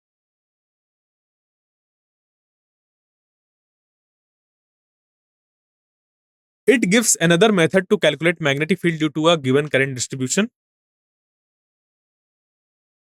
Ampere सर्कुटल law. ये हमें मैग्नेटिक फील्ड निकालने का एक तरीका देता है, बिल्कुल वैसे ही जैसे इलेक्ट्रोस्टैटिक्स पे गॉसेस लॉ होता है, बिल्कुल वैसे ही यहाँ पर एम्पियर सर्कुटल लॉ है। तो सिमेट्रिकल ऑब्जेक्ट्स पर ये हमें मैग्नेटिक फील्ड को कैलकुलेट करने की छूट देता है। तो देखिए इस पे जो एम्पियर सर्कुटल लॉ है इसके पीछे बहुत तो हमारा कॉन्सेप्ट होता है, बहुत ज्यादा कॉन्सेप्ट होते हैं, बट इसको बहुत ही आसानी से हम याद रख सकते हैं कुछ इंपॉर्टेंट पॉइंट्स को ध्यान में रखकर। बट हमेशा ये याद रखना है कि उन पॉइंट्स से आपको डेविएट नहीं होना, वरना आपका आंसर गलत हो जाएगा। पहला क्या है उसको देखिए। यहां पर जैसे कि B dot dl is equal to mu naught I. तो line integral of magnetic field यानी कि B dot close line integral B dot DL is equal to mu naught I होता है। अब यहाँ पर आई क्या है? तो आई है total current through the surface. अगर हम एक सरफेस को कंसीडर करें, कुछ इस तरीके की सरफेस कंसीडर करते हैं, तो इस सरफेस को पंक्चर करके जाने वाला जो करंट होता है उसको हम लोग चूज करते हैं आई को। ठीक है, और इस सरफेस को, ये जो सरफेस है हमारी, इस सरफेस को जो एक बाउंड्री कवर कर रही है, उसमें जब हम एक लूप कंसीडर करते हैं, उस लूप को बोलते हैं एम्पीरियन लूप। ठीक है, तो the integral is taken over the closed loop coinciding with the boundary C of the surface. इस सरफेस के और जो बाउंड्री है उस पे कोइंसाइड करते हुए जो हम लोग लेते हैं एक लूप, उस लूप के अलोंग ही हम इस इंटीग्रेशन को सॉल्व करते हैं। और इसको चूज करने के लिए हम लोग राइट हैंड रूल का यूज करते हैं। क्लियर? तो हमें एक्सप्रेशन मिलता है B dot DL is equal to mu naught I. और इसको और सिंप्लीफाई अगर हम कर दें तो ये है कि अगर हमारे पास एक इंपीरियन लूप है और उस इंपीरियन लूप को जैसे पियर्स करते हुए कुछ करंट ऐसे जा रहे हैं, ठीक है, इस तरीके से I1, I2, I3, तो आपको line integral B dot dl करना है। यानी कि इस लूप के लॉन्ग जब हम मैग्नेटिक फील्ड, मौजूद सारी मैग्नेटिक फील्ड का लाइन इंटीग्रेशन करते हैं, वो बराबर निकल कर आता है mu not times I enclosed. और आई एनक्लोज्ड क्या है? इन सभी करंट्स का सम। तो अगर ये सारे करंट सेम डायरेक्शन पर है और जब हम करंट की डायरेक्शन पर अपने थंब को पुट करें और मैग्नेटिक फील्ड जैसे इस लूप के लॉन्ग हम लोग कैलकुलेट कर रहे हैं, ये वाली मैग्नेटिक फील्ड, तो करंट की डायरेक्शन में पुट करने पर अगर मैग्नेटिक फील्ड जो यहाँ पर हमें मिल रही है उसकी डायरेक्शन सही आ रही है हमारी, तब तो उस करंट को हम लोग पॉजिटिव चूज करते हैं। वरना अगर हम अपने जो राइट हैंड है उसकी कर्ल्ड फिंगर्स को मैग्नेटिक फील्ड की डायरेक्शन पर अगर पुट करते हैं और थंब अगर इस डायरेक्शन पर पुट करता है, तो सभी जितने करंट्स हैं उन सबकी डायरेक्शन इस तरफ पॉजिटिव लेंगे। और अगर कोई करंट इसके जस्ट अपोजिट डायरेक्शन पर है तो उसको निगेटिव लेंगे। तो राइट हैंड रूल का यूज करके ऐसे हम लोग निकालते हैं। यानी कि अगर यहाँ पर देखें सारे करंट जो है वो एक ही डायरेक्शन पर हैं और राइट हैंड जो रूल है हमारा उसको फॉलो कर रहे हैं, तो यहाँ पर ये हो जाएगा total current I1 plus I2 plus I3। वहीं पर अगर ये जो थर्ड वाला करंट है वो डाउनवर्ड डायरेक्शन पर हो कुछ इस तरीके से, तो ये माइनस हो जाएगा। क्यों? क्योंकि इसकी वजह से जो मैग्नेटिक फील्ड होगी उसकी डायरेक्शन होगी इस तरफ। बट हम लोग लाइन इंटीग्रल ले रहे हैं इस वाली मैग्नेटिक फील्ड की डायरेक्शन पर, तो इसकी वजह से ये माइनस में आ जाएगा। तो देखिए इसी रूल का यूज करके, एम्पियर सर्कुलर लॉ का यूज करके हमारे पास कुछ फॉर्मूले आ जाते हैं। जैसे कि for point inside the long straight wire B is equal to mu naught I divided by 2 pi capital R square into R. जहां पर स्मॉल आर है, एक अगर हमारे पास सर्कुलर कुछ सॉरी सिलेंड्रिकल वायर है इस तरीके की, और इस पे हम एक सर्कल कंसीडर करते हैं यहाँ पर जिसका कि रेडियस स्मॉल आर है, या एक वायर है सिलेंड्रिकल वायर। तो इस सिलेंड्रिकल वायर में अगर हम एक्सिस से आर डिस्टेंस पर मैग्नेटिक फील्ड निकालने की कोशिश करें तो इसका जो फॉर्मूला होगा, अगर इसका पूरे जो रेडियस है वो कैपिटल आर है, तो इस पॉइंट पर मैग्नेटिक फील्ड निकालने का फॉर्मूला हो जाएगा B is equal to mu naught I divided by 2 pi capital R square into small R. यानी कि हम यहाँ पर देख सकते हैं कि कैपिटल आर कांस्टेंट है, इसमें फ्लो होने वाला आई कांस्टेंट है, तो मैग्नेटिक फील्ड जो है वो पूरी तरीके से डिपेंड कर रही है स्मॉल आर पर। अगर वहीं पर ये जो पॉइंट है वो outside the current carrying conductor हो, तो मैग्नेटिक फील्ड का एक्सप्रेशन हो जाता है B is equal to mu naught I by 2 pi R. अगर आर बराबर हो कैपिटल आर के, तो यही एक्सप्रेशन हमारा हो जाएगा mu naught I by 2 pi capital are. तो इसका ग्राफ जो बनता है वो कुछ ऐसा बनता है कि अगर पहले तो ये डायरेक्टली प्रोपोर्शनल होता है अप टू कैपिटल आर, और फिर वहां से ये वैल्यू घटना चालू हो जाती है। इस तरीके से ये होता है। ये मैग्नेटिक फील्ड है फॉर अ सिलिंड्रिकल वायर। अब है एक सोलेनॉइड हमारे पास, और उस सोलेनॉइड की वजह से हम लोग मैग्नेटिक फील्ड फाइंड कर रहे हैं। तो by long solenoid we mean that the solenoid's length is large compare to its radius. तो जो फॉर्मूला अभी हम लोग निकालते हैं ये वाला म्यू नॉट एन आई, ये एक लॉन्ग सोलेनॉइड के मैग्नेटिक फील्ड का फॉर्मूला है, और लॉन्ग सोलेनॉइड अगर शब्द नहीं लिखा हुआ है तो आप फिर इस फॉर्मूले को यूज नहीं कर पाएंगे। तो लॉन्ग सोलेनॉइड का मीनिंग क्या आता है वो भी समझ लीजिए। अगर लॉन्ग सोलेनॉइड नहीं लिखा हुआ है और ये लिखा हुआ है कि the length of the solenoid is much greater than its radius, then it also means the solenoid is long. ये वाली अगर कंडीशन होती है, आर जहां पर क्या है, radius of the circular that solenoid, तो ये हमारा कहलाता है कि ये जो सोलेनॉइड है वो लॉन्ग। सोलेनॉइड क्या है? It consists of long wire wound in form of a helix where the neighbouring turns are closely spaced, so each turn can be regarded as a circular loop. यहाँ पर हर एक मतलब एक wire को लिया जाता है और हेलिक्स के फॉर्म पे ऐसे उसको लपेट देते हैं, और उनके बीच की जो डिस्टेंस होती है ये वाली बहुत हम कम लेते हैं, यानी कि एकदम एडजेसेंट। तो हर एक टर्न को हम एक सर्कुलर लूप कंसीडर कर सकते हैं। The net magnetic field is the vector sum of fields due to all the turns. Enameled wires are used for binding so that turns are insulated from each other. तो इस पे जो हमारा expression निकल कर आता है, magnetic field for a very long solenoid, कुछ इस तरीके से हम लोग एम्पीरियन लूप यहाँ पर ऐसे ड्रॉ करते हैं, और फिर इसका जो एक्सप्रेशन निकल कर आता है वो हो जाता है B is equal to mu naught N I. ठीक है, ये आपने एक्सप्रेशन पढ़ा होगा, B is equal to mu naught N I. अब इसको थोड़ा सा अगर हम लोग इसके एक स्टेप पीछे जाएं तो ये बनता है कुछ इस तरीके से कि आप ये जो लेंथ है एच, उसको मल्टीप्लाई करते हैं, और ये जो एच लेंथ है ये इधर की लेंथ को रिप्रेजेंट कर रहा है एक्चुअली। मैग्नेटिक फील्ड इस जगह पर नहीं होती, मैग्नेटिक फील्ड यहाँ पर जीरो होती है। Magnetic field inside the long solenoid होती है। सोलेनॉइड के बाहर मैग्नेटिक फील्ड नहीं होती है। इन case of long solenoid magnetic field solenoid के बाहर नहीं होती है। क्लियर? वो उसके अंदर ही मैग्नेटिक फील्ड होती है। तो ये हो जाता है B is equal to mu naught N I, I जहां पर किस पे फ्लो होने वाला जो करंट है वो है, एन है number of turns per unit length. तो the direction of field is given by right hand rule. यहाँ पर जो मैग्नेटिक फील्ड है वो राइट हैंड रूल से यूज होता है। तो यहाँ पर देखिए, जैसे मैंने कहा था कि जिस भी डायरेक्शन पर आप अपने फिंगर या थंब को आसानी से पुट कर सकते हैं उस पे पुट कर दीजिए। तो यहाँ पर जो करंट था वो कर्ल्ड था। ठीक है, जो करंट है वो ऐसे कर्ल्ड है, घूमा हुआ है। तो कर्ल्ड होने की वजह से आप जो अपना राइट हैंड है उसकी कर्ल्ड फिंगर्स को उसके डायरेक्शन पर रख सकते हैं, जिससे कि जो थंब है वो पॉइंट करेगा in the direction of magnetic field. The conductor A produces the same magnetic field BA at all points along the conductor B. The right hand rule tells us that the direction of this field is downwards when the conductor are placed horizontally. Its magnitude is given by from Ampere circular law, जो कि बन जाता है हमारा B A equal to mu naught I A by two pi T. ये conductor की वजह से मैग्नेटिक फील्ड है, यानी कि अगर एक लॉन्ग करंट कैरिंग कंडक्टर है तो उसकी वजह से डी डिस्टेंस पर जो मैग्नेटिक फील्ड होती है उसका एक्सप्रेशन ये होता है आई ए, जहां पर इस कंडक्टर पर मौजूद मैग्नेटिक फील्ड है।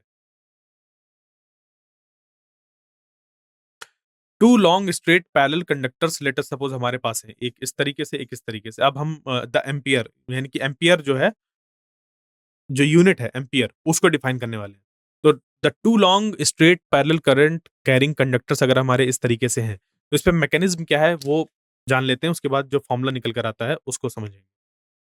देखिए, इसका जो मैकेनिज्म है वो कुछ ऐसा है कि अगर हमारे पास एक कंडक्टर ए है और उस पे करंट आई ए मौजूद है, तो ये जो कंडक्टर है ये प्रोड्यूस करेगा एक मैग्नेटिक फील्ड इस पॉइंट पर। ठीक है, जहां पर कि मैग्नेटिक फील्ड की डायरेक्शन इधर होगी। और ये कैसे निकल कर आया? सिंपल सा, हम लोग इस वायर, करंट कैरिंग वायर को अपने राइट हैंड में ग्रैब करेंगे, बिल्कुल वैसे ही इस तरह वाले जो शेप था ना हाथों का, इस तरह फिंगर्स घूमे हुए हैं, कर्ल्ड हैं, और थंब की डायरेक्शन ऐसे है। तो ये वाला जो पोस्चर होता है, ठीक है, हाथ का, कि ये ऐसे हमारा कर्ल्ड फिंगर्स हैं और थंब है उसके परपेंडिकुलर डायरेक्शन पर पुट मतलब प्लेस्ड है। तो उससे हम ये देखेंगे कि जो मैग्नेटिक फील्ड है उसकी डायरेक्शन इस पॉइंट पर नीचे तरफ है। तो होगा क्या कि जब यहां पर जो ये मैग्नेटिक फील्ड डाउनवर्ड डायरेक्शन पर है, उसमें एक दूसरा कंडक्टर जिसमें कि करंट IB फ्लो हो रहा हो, उसको प्लेस किया जाएगा।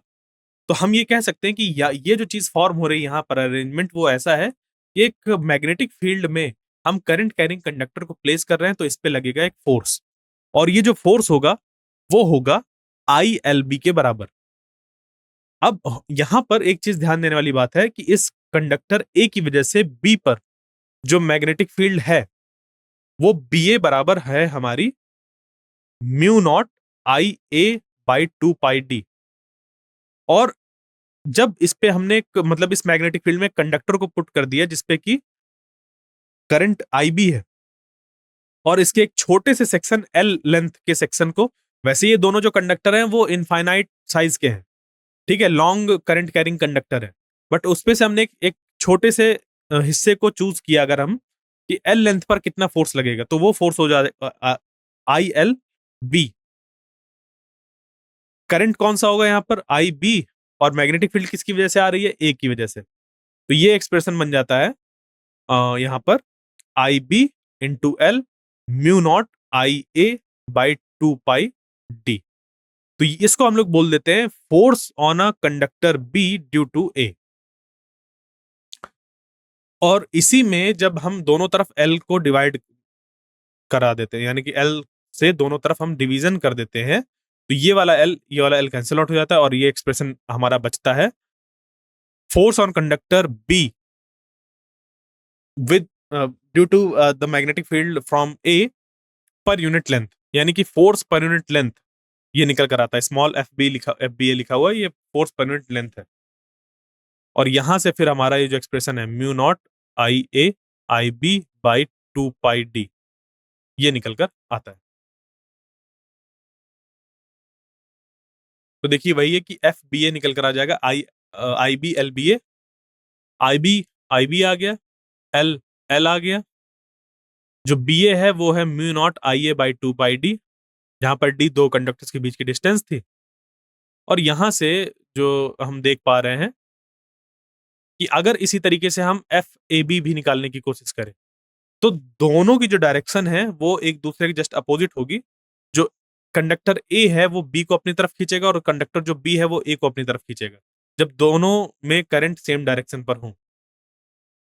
IB और IA जब दोनों की डायरेक्शन सेम होती है, तो ये दोनों पास में रखे हुए कंडक्टर से एक दूसरे को अपनी तरफ खींचते हैं, इस कारण से। और इस तरीके से हम ये देखते हैं कि जो FAB और FBA है उनका मैग्नीट्यूड सेम है। तो पैरेलल करंट्स अट्रैक्ट और एंटी पैरेलल करंट्स रिपेल। और यहां पर जब हम लोग फोर्स पर यूनिट लेंथ निकालते हैं, तो फोर्स का एक्सप्रेशन तो ये था। फोर्स पर यूनिट लेंथ कैसे निकल कर आ जाएगा, L से डिवाइड कर देंगे, तो दोनों तरफ L से जब डिवाइड करेंगे तो ये वाला L कैंसिल आउट हो जाएगा, कैंसिल आउट हो जाएगा। और ये जो FBA/L है इसको हम लोग बोल देते हैं स्मॉल FBA, यानी कि ये रिप्रेजेंट करता है फोर्स पर यूनिट लेंथ। और यहीं से हम लोग एम्पियर्स जो यूनिट है, एम्पियर जो यूनिट है हमारी करंट की, उसको डिफाइन करते हैं। The ampere is the value of that steady current which when maintained in each of two very long wire straight parallel conductors of negligible cross section and placed 1 meter apart in vacuum would produce on each of these conductors a force equal to 2 into 10 power minus 7 Newton per meter of length। इतना force per unit, इतना newton per metre per unit length force वहां पर हमारा produce होता है, अगर जो दोनों वायर्स है उस पर 1 एम्पियर करंट फ्लो हो और उनको 1 मीटर डिस्टेंस पर पुट किया जाए तो। अब है torque on rectangular current loop in a uniform magnetic field. तो इसके लिए क्या है कि कुछ चीजें हैं वो आपको याद रखना पड़ेगा। जैसे कि एक rectangular loop carrying a steady current I and placed in a uniform magnetic field experiences a torque, it does not experience a net force. तो जब भी हम लोग एक रेक्टेंगुलर लूप या circular loop carrying a current a steady current, ठीक है, carrying a steady current, और उसको प्लेस किया जाता है यूनिफॉर्म मैग्नेटिक फील्ड में, uniform magnetic field, uniform magnetic field में प्लेस किया जाता है, तो उसमें सिर्फ और सिर्फ टॉर्क एक्ट होता है। It does not experience a net force. Whereas अगर ये जो मैग्नेटिक फील्ड है वो यूनिफॉर्म ना हो, और जो करंट है वो दोनों आर्म में डिफरेंट डिफरेंट अगर किसी तरीके से हम डेवलप कर पाए, मतलब ट्रांजिएंट स्टेट में अगर हम कुछ रख रखें इसको, और जो करंट है उनको चेंज करके देखें, तो फिर वहां पर टॉर्क के साथ साथ फोर्स भी एक्ट होता है। बट यहां पर क्योंकि एक स्टेडी करंट आई है और यूनिफॉर्म मैग्नेटिक फील्ड है, तो उसमें सिर्फ और सिर्फ टॉर्क एक्ट होता है, जिसके कारण से वो रोटेट करता है। तो यहाँ पर जो फोर्स लगता है इन दोनों कंडक्टर्स पर, वो कुछ ऐसा लगता है। इस जगह पर जो फोर्स लग रहा है वो नीचे तरफ है, ठीक है, नीचे तरफ, और इस पे लगता है ऊपर तरफ, जिसको कि इधर इधर इस तरफ से खड़े होकर देखने में ऐसा दिखाई देगा। तो जो फोर्स ऑन ए बी है वो हो जाता है आई बी बी, यानी कि current into length into magnetic field. यही तो फॉर्मूला होता है कि अगर कोई एक करंट कैरिंग कंडक्टर है, मैग्नेटिक फील्ड बी में रखा है, उस पर करंट आई फ्लो हो रहा है, उसकी लेंथ अगर एल है, तो फोर्स होता है हमारा आई एल बी। यहाँ पर लेंथ की जगह पर जो उसकी लेंथ थी बी, उसको पुट कर दिया गया हमें स्मॉल बी, और कैपिटल बी हो गया उसकी मैग्नेटिक फील्ड, आई है उस पर फ्लो होने वाला करंट। क्लियर? तो इस तरीके से इसको हम लोग निकाल रहे हैं, और इधर भी ये जो डिस्टेंस है वो बी है, स्मॉल बी, तो ये बन गया force on C D I B B equal to F two. Clear? अब ये जो दोनों फोर्स हैं वो हमारे इस सर्कुलर करंट लूप के दोनों जो अपोजिट हमारे साइड्स हैं उस पे लगते हैं, वो भी अपोजिट डायरेक्शन पर, जो कि एक्ट करते हैं एज अ कपल, यानी कि two equal forces with opposite direction with different line of action act as a couple, और वो फिर इसको रोटेट करा देते हैं। इस पे टॉर्क एक्ट होता है, जो कि निकल कर आता है हमारा यहाँ पर टाउ बराबर आई ए बी साइन थीटा के बराबर। ठीक है, ये एक्चुअली क्या होता है, ए बाई टू और ए बाई टू एड होकर ये जो दोनों के बीच के दो फोर्स के बीच की डिस्टेंस है, यानी कि ये वाली जो डिस्टेंस है वो ए है, तो इधर फोर्स इधर लग रहा है, ये नीचे फोर्स लग रहा है, इन दो फोर्स के बीच की डिस्टेंस ए है, तो ये हो जाता है आई बी बी इंटू ए और साइन थीटा। क्यों? क्योंकि जब फोर्स लगेगा तो रोटेट करेगा, तो जो फोर्स हैं वो हमारे इस ए साइन थीटा पर डिपेंड करते हैं, यानी कि tau is equal to I A B B sine theta. और ये जो ए बी है वो क्या है, area of the rectangular loop है, जिसको कि हम कैपिटल ए लिख सकते हैं, ये बन जाएगा आई ए बी साइन थीटा। अब यहां पर ध्यान देने वाली चीज ये है कि ये जो अब एरिया निकल कर आया, किसी भी तरीके के लूप के लिए एप्लीकेबल अभी है। अगर ये यहाँ पर रेक्टेंगुलर लूप की जगह पर सर्कुलर लूप रख दिया जाता है इस तरीके से, तो हमें तुरंत इसका निकालना होता है एरिया, और इस पे लगने वाला टॉर्क हम निकाल लेते हैं कि अगर इस लूप को हमने पुट किया है एक मैग्नेटिक फील्ड बी में, उस लूप में करंट फ्लो हो रहा है आई, ठीक है, मान लीजिए यहाँ से लूप जो है ऐसे कुछ ऐसे शेप का होता, उस पे जो यूनिफॉर्म होना चाहिए, ठीक है, यूनिफॉर्म लूप होना चाहिए, कैसा भी लूप हो, उसमें करंट आई फ्लो हो रहा है, एरिया उसका ए है, मैग्नेटिक फील्ड बी है जहां पर उसको प्लेस किया गया है, तो टॉर्क हो जाता है I A B sine theta. Theta जहां पर अब क्या होता है उसको देखिए, थीटा होता है हमारा इस क्वाइल के एरिया वेक्टर और मैग्नेटिक फील्ड के बीच का एंगल, और एरिया वेक्टर की हेल्प से हम लोग डिफाइन करते हैं मैग्नेटिक डाइपोल मोमेंट को। तो बेसिकली इस पूरे एक्सप्रेशन को हम लोग लिख सकते हैं एम बी साइन थीटा करके। जो मैग्नेटिक डाइपोल मोमेंट होता है वो डिफाइन होता है M is equal to N I A. तो इस एक्सप्रेशन को हम लिख सकते हैं tau is equal to M B sine theta, यानी कि जो थीटा होता है वो होता है मैग्नेटिक डाइपोल मोमेंट और मैग्नेटिक फील्ड के बीच का एंगल, या इस एक्सप्रेशन पर देखें तो वो एरिया वेक्टर और मैग्नेटिक फील्ड के बीच का एंगल है, और जो मैग्नेटिक डाइपोल मोमेंट होता है उसका फॉर्मूला होता है एन आई ए के बराबर। यहां पर जैसे टॉर्क की बात है, तो in a uniform magnetic field torque is given by tau is equal to M cross B, यानी कि जब हमने इसको वेक्टर फॉर्म पर लिखा, जैसे अभी लिख दिया था ना इसको, tau is equal to M B sine theta, इसको जब हम लोग वेक्टर फॉर्म पर लिखना चाहेंगे तो ये हो जाएगा tau is equal to M cross B, क्योंकि जो थीटा होता है वो एम और बी के बीच का एंगल होता है। तो अगर इसको वेक्टर फॉर्म पर लिखें तो वो हो जाएगा एम क्रॉस बी। तो if the loop has N closely bound turns the expression for torque still holds M is equal to N I A. यहां पर ये जो फॉर्मूला है, अगर मान लीजिए कि इस लूप में number of turns capital N होते, तब भी ये फॉर्मूला हमारा tau is equal to M cross B या tau is equal to M B sine theta ही होता। यानी कि यहां पर जो एम है उसका एक्सप्रेशन एन आई ए होता है। तो अगर नंबर ऑफ टर्न्स एक है तो एम आई ए के बराबर हो जाएगा, और अगर नंबर ऑफ टर्न्स एन है तो एम जो है वो एन आई ए के बराबर हो जाएगा।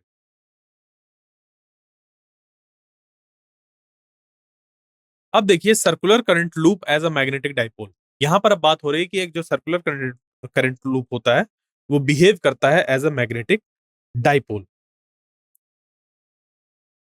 तो consider the magnetic field on the axis of circular loop of radius capital R carrying a steady current I. The magnitude of the field B is equal to mu naught I capital R square by 2 x square plus R square to the power 3 by 2। ये एक circular current loop की वजह से उसके axis पर magnetic field का ये formula है। तो its direction is along the axis and given by right hand thumb rule for X much greater than R. यानी कि एक सर्कुलर लूप से उसकी एक्सिस पर बहुत दूर पर अगर हम लोग, यानी कि एक्स बहुत बड़ा है आर के कंपैरिजन पर, तो वहां पर अगर हम लोग ऑब्जर्व करते हैं तो ये जो है वो बिहेव करता है एज अ मैग्नेटिक डाइपोल। यहाँ पर आर स्क्वायर टर्म जो होता है, इस जगह पर जो आर स्क्वायर टर्म है एक्स स्क्वायर को ओवरकम कर लेता है। Sorry sorry sorry x square term जो है वो ओवरकम कर लेता है कैपिटल आर स्क्वायर टर्म को, जिसको कि जब हम लोग अप्रोक्सीमेट करते हैं तो ये बन जाता है इतना। ये कैसे बना, मतलब बेसिकली होता इस पे ये है, बता देता हूँ process. Mu naught I capital R square by 2 x square plus R square to the power 3 by 2 ऐसा है। यहाँ पर कॉमन लेते हैं हम लोग, तो आई कैपिटल आर स्क्वायर बाई 2 और यहाँ पर एक्स स्क्वायर आएगा कॉमन। एक्स स्क्वायर जब कॉमन लेते हैं तो एक्स स्क्वायर हमने बाहर निकाला, उस पर पावर लगेगी 3/2 की, और अंदर तरफ बचेगा 1 plus R square by X square to the power 3/2। अब देखो ये जो कंडीशन थी for X much greater than R, तो अगर हम लोग स्क्वायर कर दे तो ये वैल्यू और छोटी हो जाएगी, यानी कि 1 से बहुत छोटी है। तो 1 में एक बहुत छोटी सी वैल्यू को ऐड कर रहे हो और ऊपर से उसकी पावर 3/2 कर रहे हो, तो ये पूरा हमारा नेग्लिजिबल हो जाता है, 1 के बराबर हो जाता है। यानी कि ये वाला जो पोर्शन है वो 0 के बराबर हो जाता है, तो 1 प्लस 0 बन जाता है 1 के बराबर, जो कि पूरा हमारा राउंड ऑफ होके 1 के बराबर आ जाएगा। ठीक है, बेसिकली इस लॉजिक से ये चीज हम लोग ऐसे लेते हैं। तो X square to the power 3/2 है, तो यहाँ से एक्स स्क्वायर से रूट हट जाएगा और एक्स की पावर 3 आ जाएगी, तो ये एक्सप्रेशन निकल कर आ जाता है।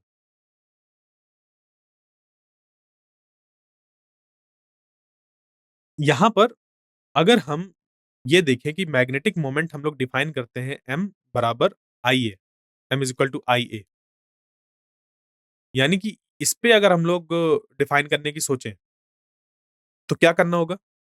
लूप कैसा है, सर्कुलर, तो एक सर्कल का एरिया कितना होता है, अगर इसका रेडियस आर है तो इसका एरिया होता है पाई आर स्क्वायर। यानी कि ये जो एक्सप्रेशन है, इस एक्सप्रेशन पर अगर हम लोग पाई का ऊपर नीचे मल्टीप्लाई करें तो पाई का ऊपर नीचे मल्टीप्लाई कराने पर क्या हो जाएगा, mu naught I pi R square by 2 pi x cube, ये हो जाएगा। वही चीज तो यहाँ पर लिखी हुई है। तो बात आती है कहाँ लिखी हुई है, गौर से देखिए। पाई आर स्क्वायर को लिखा जा सकता है ए, और म्यू नॉट आई ए ऐसे लिख दिया गया, नीचे आ गया 2 पाई x क्यूब, और आई ए की जगह पर आ जाएगा एम, तो ये हो गया mu naught M by 2 pi x cube. 2 का ऊपर नीचे मल्टीप्लाई कराएंगे तो बन जाएगा mu naught 2m divided by 4 pi x cube. तो B for a point in the plane of loop at a distance x from the centre, ये हो जाएगा हमारा for x much greater than R, B is equal to mu naught by 4 pi m by x cube. अब यहाँ पर ये जो mu है ये एक जनरल फॉर्म हो गया एक तरीके से, ये हो गया म्यू जो होता है वो हमारा होता है mu naught into mu R. तो अगर इस लूप में हम एक मैग्नेटिक मटेरियल म्यू आर को पुट कर देते हैं इस जगह पर, ठीक है, इस मैग्नेटिक मटेरियल पर म्यू आर मतलब एक मैग्नेटिक मटेरियल जिसका कि रिलेटिव परमेबिलिटी म्यू आर है उसको प्लेस कर देते हैं एक लूप के अंदर यहाँ पर, तो जो इस पे मैग्नेटिक फील्ड प्रोड्यूस होगी वो हो जाएगी mu R times mu naught M by 4 pi x cube. जिसको कि जब mu R into mu naught को हम म्यू लिख देते हैं तो इस तरीके के फॉर्म बन जाता है। Planar current loop is equivalent to a magnetic dipole of dipole moment m is equal to I A. तो ये एक जो हमारा कोई भी एक करंट कैरिंग लूप है, अब वो अगर सर्कुलर करंट लूप है, उसका एरिया ए है और करंट इस पे आई फ्लो हो रहा है, तो मैग्नेटिक डाइपोल मोमेंट होता है आई इंटू ए।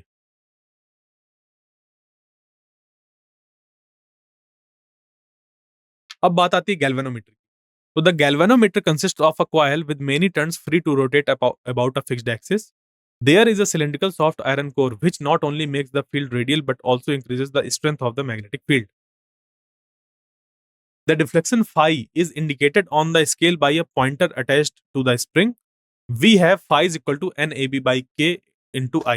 A जहां पर टॉर्जनल कांस्टेंट है, A है उस जो उसके अंदर कॉइल मौजूद है उसका एरिया, B है मैग्नेटिक फील्ड, N है नंबर ऑफ टर्न्स। तो ये सभी चीजें for a given galvanometer fixed होती हैं, इस वजह से इसको हम लोग कभी कभी कांस्टेंट ऑफ गैल्वेनोमीटर भी बोल देते हैं। यानी कि एक गिवन गैल्वेनोमीटर के लिए कांस्टेंट होते हैं ये सारी चीजें। और अगर हम लोग देखें, जो डिफ्लेक्शन है वो फिर करंट पर डिपेंड करता है। अब ये जो गैल्वेनोमीटर है उसको कई वेज पर यूज किया जा सकता है। जैसे it can be used as a detector to check if current is flowing in the circuit और नॉट। तो जो गैल्वेनोमीटर का बेसिक यूज है वो ये है कि it is used to detect the feeble current in the circuit.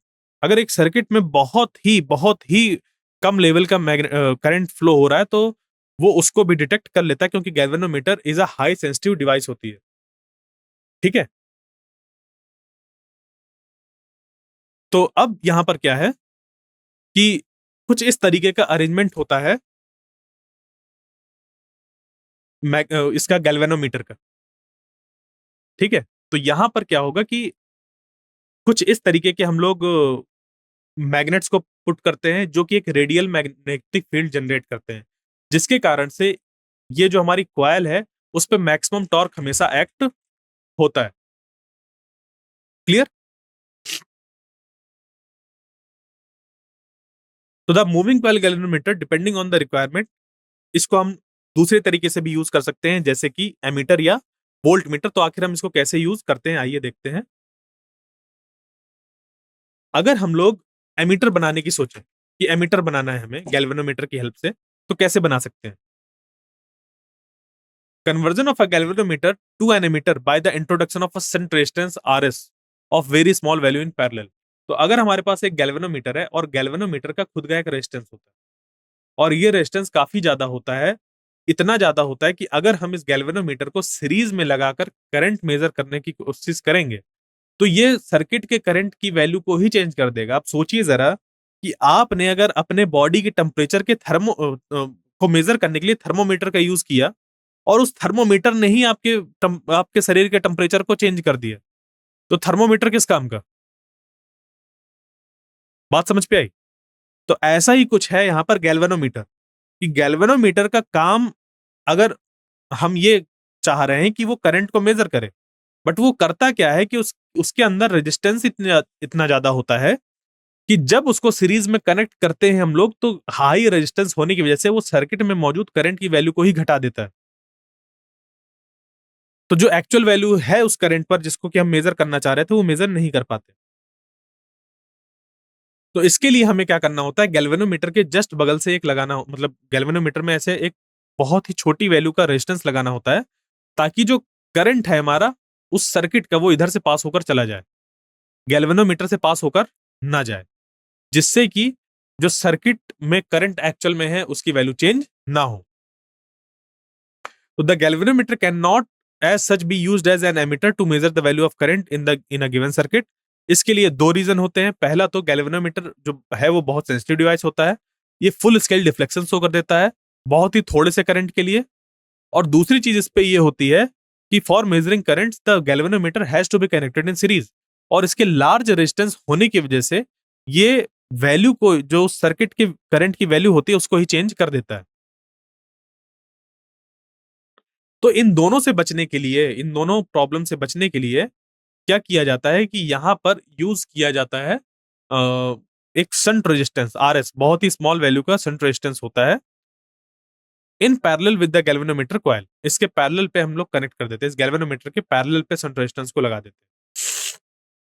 तो ये जो पूरी डिवाइस बनती है ये एमीटर होती है, और एमीटर को हम लोग कनेक्ट करते हैं फिर ले जाकर किसी सर्किट में जहां पर कि हम लोग को करंट मेजर करना होता है उसके सीरीज पर, किसी भी जिस आर्म में हमें करंट मेजर करना हो। तो इससे हमारा एक ये निकल कर आ जाता है कि अगर इस अरेंजमेंट पे हमें चाहिए एक रिक्वायर्ड वैल्यू का शंट रेजिस्टेंस की कितनी वैल्यू हो उसके लिए, तो ये फॉर्मूला हमारा निकल कर आता है।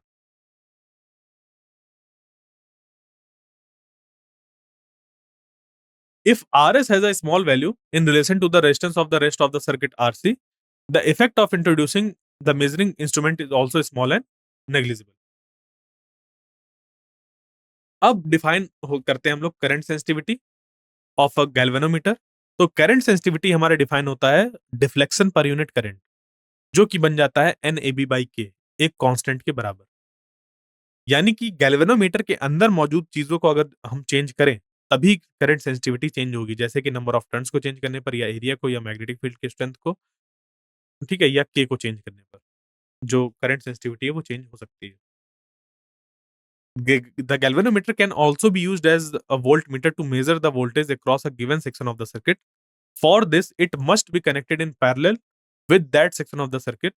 Further, it must draw a very small current, otherwise the voltage measurement will disturb the original set up by an amount which is very large. तो गैल्वेनोमीटर का हम यूज करते हैं वोल्टेज मेजर करने के लिए किसी दो पॉइंट्स के बीच में। अगर हम वहां पर गैल्वेनोमीटर लगा दें, अब क्योंकि गैल्वेनोमीटर का जो रेजिस्टेंस होता है, जब हम उसको वोल्ट मीटर की तरह यूज करते हैं तो हम ये पाते हैं कि गैल्वेनोमीटर में कुछ फाइनाइट रेजिस्टेंस है। तो फाइनाइट रेजिस्टेंस को अगर हम लोग कनेक्ट करेंगे किसी सर्किट में, हम किसी दो पॉइंट के बीच में गैल्वेनोमीटर को कनेक्ट करेंगे ताकि उस दो पॉइंट के बीच में हम वोल्टेज को मेजर कर सकें।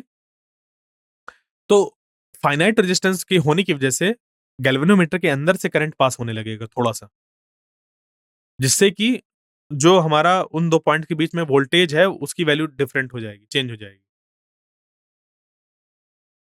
इसके लिए हम लोग क्या करते हैं, रिक्वायरमेंट हमारी ये होती है कि जो गैल्वेनोमीटर है उसका रेजिस्टेंस बहुत ज्यादा हो ताकि करंट उससे पास ना होने पाए।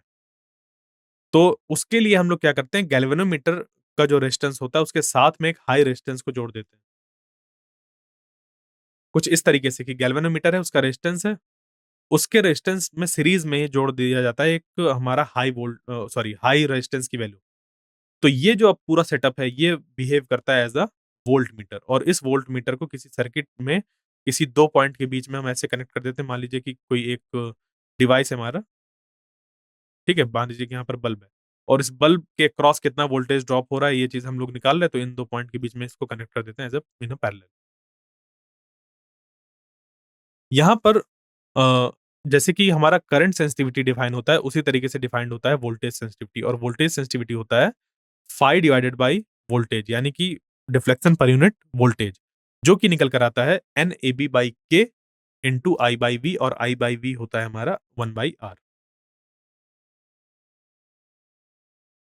अब देखिए कुछ टिप्स एंड ट्रिक्स हैं जिसको कि आपको याद रखना है, तो इनको अब मैं जल्दी जल्दी जो चीजें हैं उनको आपको फिनिश कर रहा हूँ ताकि अब आगे चलकर हम लोग जो PYQs हैं उनको कर सकें। तो देखिए, when charged particle is moving perpendicular to the direction of magnetic field, the path of particle will be circular. In this motion, the magnitude of momentum of particle remains constant, but its direction keeps changing. Also, Ke of particle in magnetic field is constant. Magnetic force depends on velocity, while electric force is independent of the state of rest of motion of the charged particle. The force acting on a curved wire joining any two points in a plane is the same as that on the straight wire joining these points. A radial magnetic field used in moving coil galvanometer to make the scale of galvanometer linear.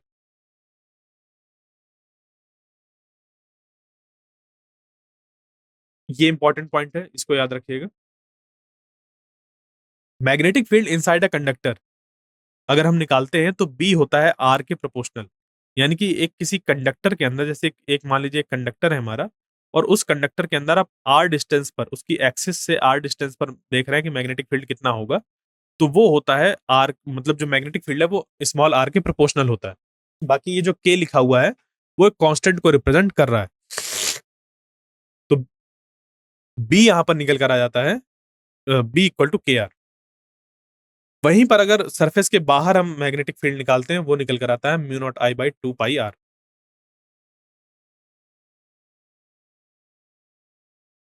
ठीक है, और यहां पर हम जो are है वो capital R के बराबर पुट कर देंगे, तो सरफेस पर जितनी मैग्नेटिक फील्ड होगी वो पता चल जाएगी। बाकी कंडक्टर के आउटसाइड हमारा B is equal to mu naught I by 2 pi R होगा। तो हम देख सकते हैं कि जो मैग्नेटिक फील्ड है वो इनवर्सली प्रोपोर्शनल टू आर है, जो कि पता चल रहा है कि हाइपरबोलिक फंक्शन ऐसे फॉर्म होगा। तो जो पूरा ग्राफ बनता है उसका, इसका पूरा कुछ ऐसे बनता है। ये इस तरफ आर है, ये हमारा कैपिटल आर है, और ये मैग्नेटिक फील्ड इस तरफ। तो मैक्सिमम वैल्यू जो होती है मैग्नेटिक फील्ड की एट द सरफेस होती है, उसके बाद फिर वो घटने लगती है। We can decide the polarity of magnetic dipole due to current loop if the direction of current flowing through the coil is anti-clockwise, then the face of the coil will be north pole। यानी कि कुछ ऐसा, अगर एक coil पे इस तरफ current है तो हम कहते हैं कि यहाँ पर नॉर्थ पोल फॉर्म होता है। इसी का रिवर्स हम ये भी कह सकते हैं कि अगर इस कॉइल पे इस तरफ नॉर्थ पोल फॉर्म हो रहा है, तो जो डायरेक्शन होगी यहाँ पर करंट की वो ऐसी होगी, यानी कि करंट का फ्लो की डायरेक्शन ऐसी होगी। वहीं पर अगर साउथ होगा तो इसका मीनिंग ये है कि करंट हमारा क्लॉकवाइज डायरेक्शन पर होगा। If a charged particle of charge q, mass m, enters a uniform magnetic field at right angles with the speed v, it gets deviated in a magnetic field. Deviation in terms of time is given by theta बराबर omega T bq by m, omega हो गया हमारा bq by m into t। तो ये जो चीज है theta, वो ये है कि कितने एंगल्स पर वो डेविएट होगा अपने पाथ से। उस एंगल को हम कैसे निकाल सकते हैं, जैसे कि मान लीजिए कि मैग्नेटिक फील्ड इस तरफ थी और वेलोसिटी इस तरफ थी। अब इस पे लगेगा फोर्स, जब हम लोग वी क्रॉस बी निकालेंगे तो इस पे लगेगा फोर्स इस डायरेक्शन पर, जिसके कारण से कुछ समय बाद जो वेलोसिटी है उसकी डायरेक्शन कुछ कहीं ऐसे हो जाएगी। ठीक है, क्योंकि एक सर्कुलर पाथ ऐसे घूमेगा यहाँ पर, तो किसी जगह पर जाकर जो वेलोसिटी की डायरेक्शन है वो मान लीजिए ऐसे हो गई। तो ये इनिशियल से कितना एंगल ये घूम गया, वो चीज हमें यहाँ पर पता चलेगी कि समय के साथ कितना चेंज हो रहा है, और ये बनेगा B Q by M into T. यानी कि समय के बढ़ने के साथ साथ आप यहाँ पर देखेंगे कि जो डेविएशन है वो बढ़ रहा है। Deviation in terms of length of the magnetic field, तो ये हो जाएगा थीटा बराबर sine inverse X by R. यानी कि एक्स रीजन पर अगर हमारी मैग्नेटिक फील्ड मौजूद है, यहां से लेकर यहां तक एक्स रीजन तक अगर मैग्नेटिक फील्ड मौजूद है, तो ये हो जाएगा थीटा बराबर sine inverse X by R. फिर है, if a current carrying circular loop n equal to 1 is bent sharply so as to convert into a coil having n identical turns, then magnetic field at the center of the coil becomes n square times the previous field, that is b n turn is equal to n square b single turn। If an electron moves in a circular path of radius r with speed v, then magnetic field produced at the center of circular path will be b is equal to mu naught by 4 pi ev by r square। यानी कि r जो होगा वो होगा proportional to root v by b। फिर है magnetic field induction at one end of solenoid is given by b is equal to mu naught N I by 2l। यानी कि इसको हम लोग ऐसे भी लिख सकते हैं कि mu naught N I by 2। इसको एंड इफेक्ट की वजह से बोलते हैं कि सोलेनॉइड जो होती है एंड पर वो हाफ होती है as compare to centre. Centre पर मैग्नेटिक फील्ड होती है mu naught N I, N जहां पर है हमारा number of turns per unit length. To increase the range of voltmeter having resistance G from V to V by N, a shunt resistance Ng should be connected in parallel to it। तो अगर आप एक volt meter बनाना चाह रहे हैं जिसकी की range G से लेकर, मतलब G की जगह पर V हो जाए, तो increase the range of volt meter having resistance G from V to V। यानी कि अगर कोई एक गैल्वेनोमीटर जिसपे की रेजिस्टेंस कैपिटल G है, वो V वोल्ट को मेजर कर पा रहा है आसानी से, और आप चाहते हैं कि वो V बाई N को मेजर कर पाए, तो आपको शंट रेजिस्टेंस NG जोड़ना पड़ेगा, N टाइम्स G उसके पैरेलल पर। आइए अब इसके कुछ प्रॉब्लम्स को सॉल्व करते हैं। तो देखिए ये क्वेश्चन है आपका पहला, two charge particles traverse identical helical paths in a completely opposite sense in a uniform magnetic field, B is equal to B naught K cap. Option है आपके पास A, they have equal Z components of momenta, option B, they must have equal charges, option C है they necessarily represent a particle anti particle pair, और option D है the charge to mass ratio satisfy E by M one plus E by M two equal to zero. तो क्या होगा इसका correct answer? बताइए क्या, मैं आपको कुछ समय दे रहा हूं।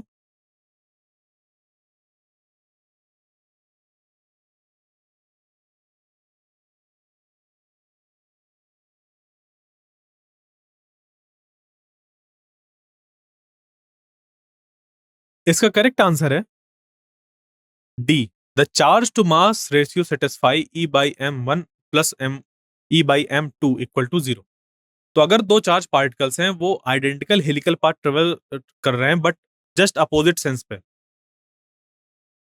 मैग्नेटिक फील्ड की डायरेक्शन दोनों ही केस में सेम है, तो इसका मीनिंग ये है कि जो चार्ज टू मास रेशियो है इनका, वो एकदम अपोजिट नेचर का है। तो as we know that uniqueness of helical path is determined by its pitch, pitch जो हो जाएगा वो हो जाएगा 2 pi mv cos theta by BQ, जहां पर थीटा है angle of velocity of charge particle with X axis. For a given pitch D corresponds to charge particle, we have Q by M is equal to 2 pi V cos theta by BP, जो कि constant है। अगर motion helical नहीं होता है तो ये जो थीटा होता है वो जीरो हो जाता है, ठीक है। बट यहां पर क्या है कि जो पूरा मोशन है वो कैसा है, हेलिकल है। तो as charge particle travels identical helical path in completely opposite direction in the same magnetic field, magnetic field same है, सब कुछ सेम है इस पे। तो इसका मीनिंग ये है कि जो हमारा दो पार्टिकल्स हैं उनमें अपोजिट साइन होगा, यानी कि क्यू बाई एम जो होगा वो अपोजिट साइन का होगा, तभी उनके जो पाथ हैं वो जस्ट अपोजिट सेंस में है। तो हम ये कह सकते हैं क्यू बाई एम क्या है, चार्ज टू मास रेशियो, तो E by M one plus E by M two बराबर जीरो होगा, यानी कि अगर ये दोनों अपोजिट सेंस के तो एक दूसरे को कैंसिल आउट करके जीरो के बराबर हो रहे होंगे। A square loop ABCD carrying a current I is placed near and coplanar with a long straight conductor XY carrying a current I. The net force on the loop will be. तो एक square loop है जिसपे कि current small I मौजूद है, उसको रखा गया है एक नियर एंड को planar with a long straight conductor XY carrying current capital I. तो उस लूप में कितना फोर्स लगेगा, नेट फोर्स, वो हमें बताना है। तो नेट फोर्स कैसे निकल कर आता है? नेट फोर्स निकल कर आता है, अगर इस पूरे ऑब्जेक्ट की बात हो रही है, इस पे पूरे फोर्स बात आ रही है, तो इस पे देखो एक लूप है, स्क्वायर लूप ABCD, और उस सभी जो हमारे पार्ट्स हैं उनमें, यानी कि उसकी जो हर एक साइड है उस पे कितना फोर्स लगेगा वो आपको निकालना होगा, और वहां से पता चलेगा कि हमें नेट फोर्स इस पे कितना मिल रहा है, ठीक है। यानी कि इसकी वजह से मैग्नेटिक फील्ड होगी इसके चारों तरफ, और उसकी वजह से फिर हमें देखना होगा कि ये जो हर एक हमारा लूप का साइड है उसमें कितना फोर्स लग रहा है। और देखिए ए बी और ये जो वायर एक्स वाई है उसके बीच की डिस्टेंस हमें दे दी L/2, सी डी और वाई एक्स जो है उसके बीच की डिस्टेंस हमें दे दी L/2 प्लस एल, क्योंकि L/2 यहां तक था और इधर वाला L है। तो इससे हम ये कह सकते हैं कि ये जो लूप के साइड है उसकी लेंथ L है। तो इसको एक बार सॉल्व करें, यानी कि ये conductor placed, current carrying conductor placed in magnetic field का केस है, वहां से आपको इसको निकालना है।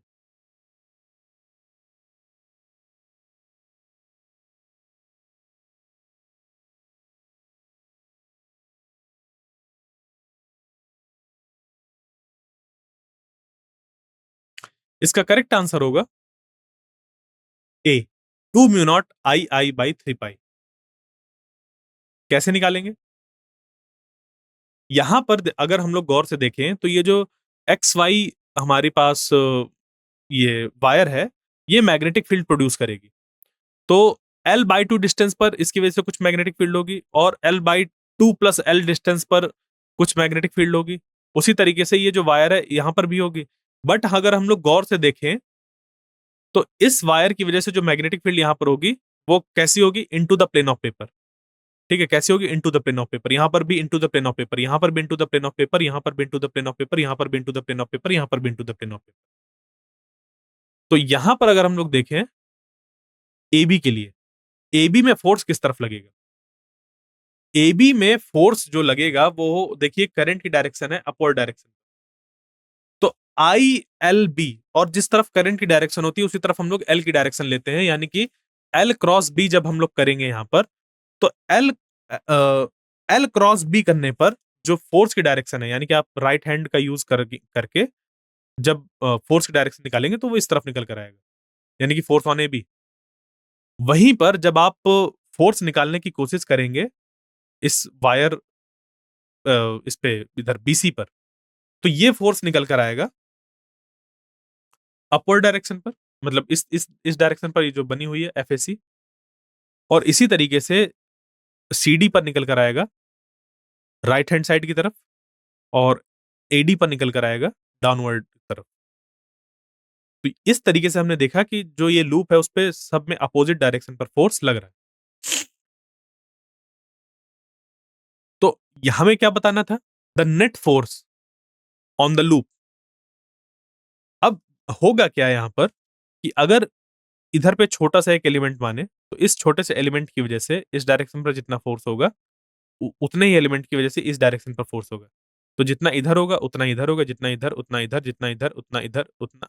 तो जो हमारी साइड है BC और AD, इनमें जो एलिमेंट हम चूज कर रहे हैं उनमें दोनों डायरेक्ट अपोजिट डायरेक्शन पर सेम फोर्स लग रहा है। तो ये एक दूसरे को कैंसिल आउट कर देंगे, BC और AD वाले। क्यों? क्योंकि अगर हम यहां से मैग्नेटिक फील्ड को देखें कि कितना है यहां से यहां तक मैग्नेटिक फील्ड, तो इस XY वायर से जो डिस्टेंस है इन एलिमेंट्स के पास तक की वो सेम है। तो मैग्नेटिक फील्ड भी सेम होगी यहाँ पर, तो इनमें लगने वाला फोर्स जो होगा वो भी सेम होगा क्योंकि करंट सेम है और जो एलिमेंट हम कंसीडर कर रहे हैं वो भी सेम है। तो BC और AD में जो फोर्स लगेगा equal and just opposite direction पर होगा, तो ये एक दूसरे को कैंसिल आउट कर देगा। बचा सिर्फ हमारे पास force on AB and force on CD। तो AB और CD पर अगर हम लोग ध्यान दें तो इसकी वजह से जो मैग्नेटिक फील्ड है यहाँ पर इस पूरे में वो कितनी है? वो ज्यादा होगी एज कंपेयर टू CD के पास, क्योंकि CD की डिस्टेंस ज्यादा है। तो ऑब्वियस सी बात है यहाँ पर जो फोर्स आएगा वो भी डिफरेंट डिफरेंट आएगा। इस जगह पर जो फोर्स लगेगा वो ज्यादा होगा, उसका मैग्नीट्यूड ज्यादा होगा, FAB की वैल्यू ज्यादा होगी as compare to FCD। Opposite direction पर तो है बट FAB ज्यादा है एज कम्पेयर टू FCD, तो हमें माइनस करना पड़ेगा। तो देखिए FAB बन जाएगा ILB के बराबर, क्योंकि इस पे करंट I फ्लो कर रहा है, इसकी लेंथ L है और मैग्नेटिक फील्ड जो है यहाँ पर वो इस XY की वजह से B है। तो ये फोर्स बन गया ILB, अट्रैक्टिव नेचर का। इसको हम लोग लिख सकते हैं कुछ इस तरीके से, mu naught I into capital I divided by pi. ये कैसे आया?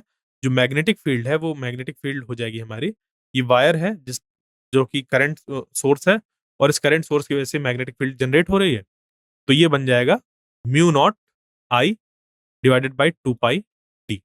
और इसको यहाँ पर जब हम लोग पुट करेंगे तो ये बन जाएगा FAB is equal to mu naught I by pi. और क्योंकि ये जो डिस्टेंस थी हमारी इस वायर और इस वाली वायर के बीच में L/2 थी, जिससे कि ये एक्सप्रेशन हमारा फोर्स का बन गया। अब वहीं पर अगर हम लोग CD पर देखें, CD पर अगर हम लोग देखते हैं तो ये क्या होगा? ये जस्ट अपोजिट डायरेक्शन पर होगा फोर्स, और इस वायर और इस छोटी सी वायर के बीच की जो डिस्टेंस है वो है L/2 प्लस L, यानी कि 3L/2। तो जब यहां पर हम फोर्स निकालेंगे इस पे सॉरी BC वाला, तो ये BC और AD के जस्ट अपोजिट है, वो एक दूसरे को कैंसिल आउट कर देगा, ठीक है? तो उसको तो हम बात ही नहीं कर रहे, वो कैंसिल आउट हो रहा है। यहां पर जो निकल कर आएगा CD पर वो हो जाएगा मतलब म्यू नॉट आई बाई 2 पाई और 3/2 एल, और इस पे आई और जो एल है एल, उसका मल्टीप्लाई करेंगे तो ये मैग्नेटिक फील्ड हो गई इंटू आई इंटू एल। एल से एल कैंसिल आउट हो जाएगा, 2 से 2 कैंसिल आउट हो जाएगा, बचेगा हमारे पास mu naught I I by 3 pi. तो ये है हमारा राइट हैंड साइड पर फोर्स, और ये जो निकल कर आया वो है लेफ्ट हैंड साइड पर फोर्स। तो आप देख पा रहे हैं कि इसके कंपैरिजन पर ये 1/3 टाइम्स है, यानी कि जो एफ सी डी है उसकी वैल्यू कम है। माइनस कर देंगे तो mu naught I capital I pi minus mu naught I I by 3 pi, common आ जाएगा mu naught I capital I by pi, और ये बन जाएगा 1 - 1/3, जो कि 2/3 हमें दे देगा। तो वही हमारा एक्सप्रेशन आ गया, 2 mu naught I I by 3 pi.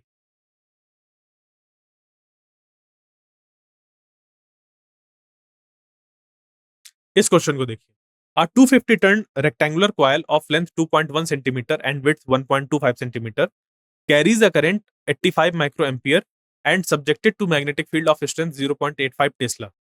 Work done for rotating the coil by 180 degree against the torque is. Option है आपके पास A B C and D, चार ऑप्शन हैं।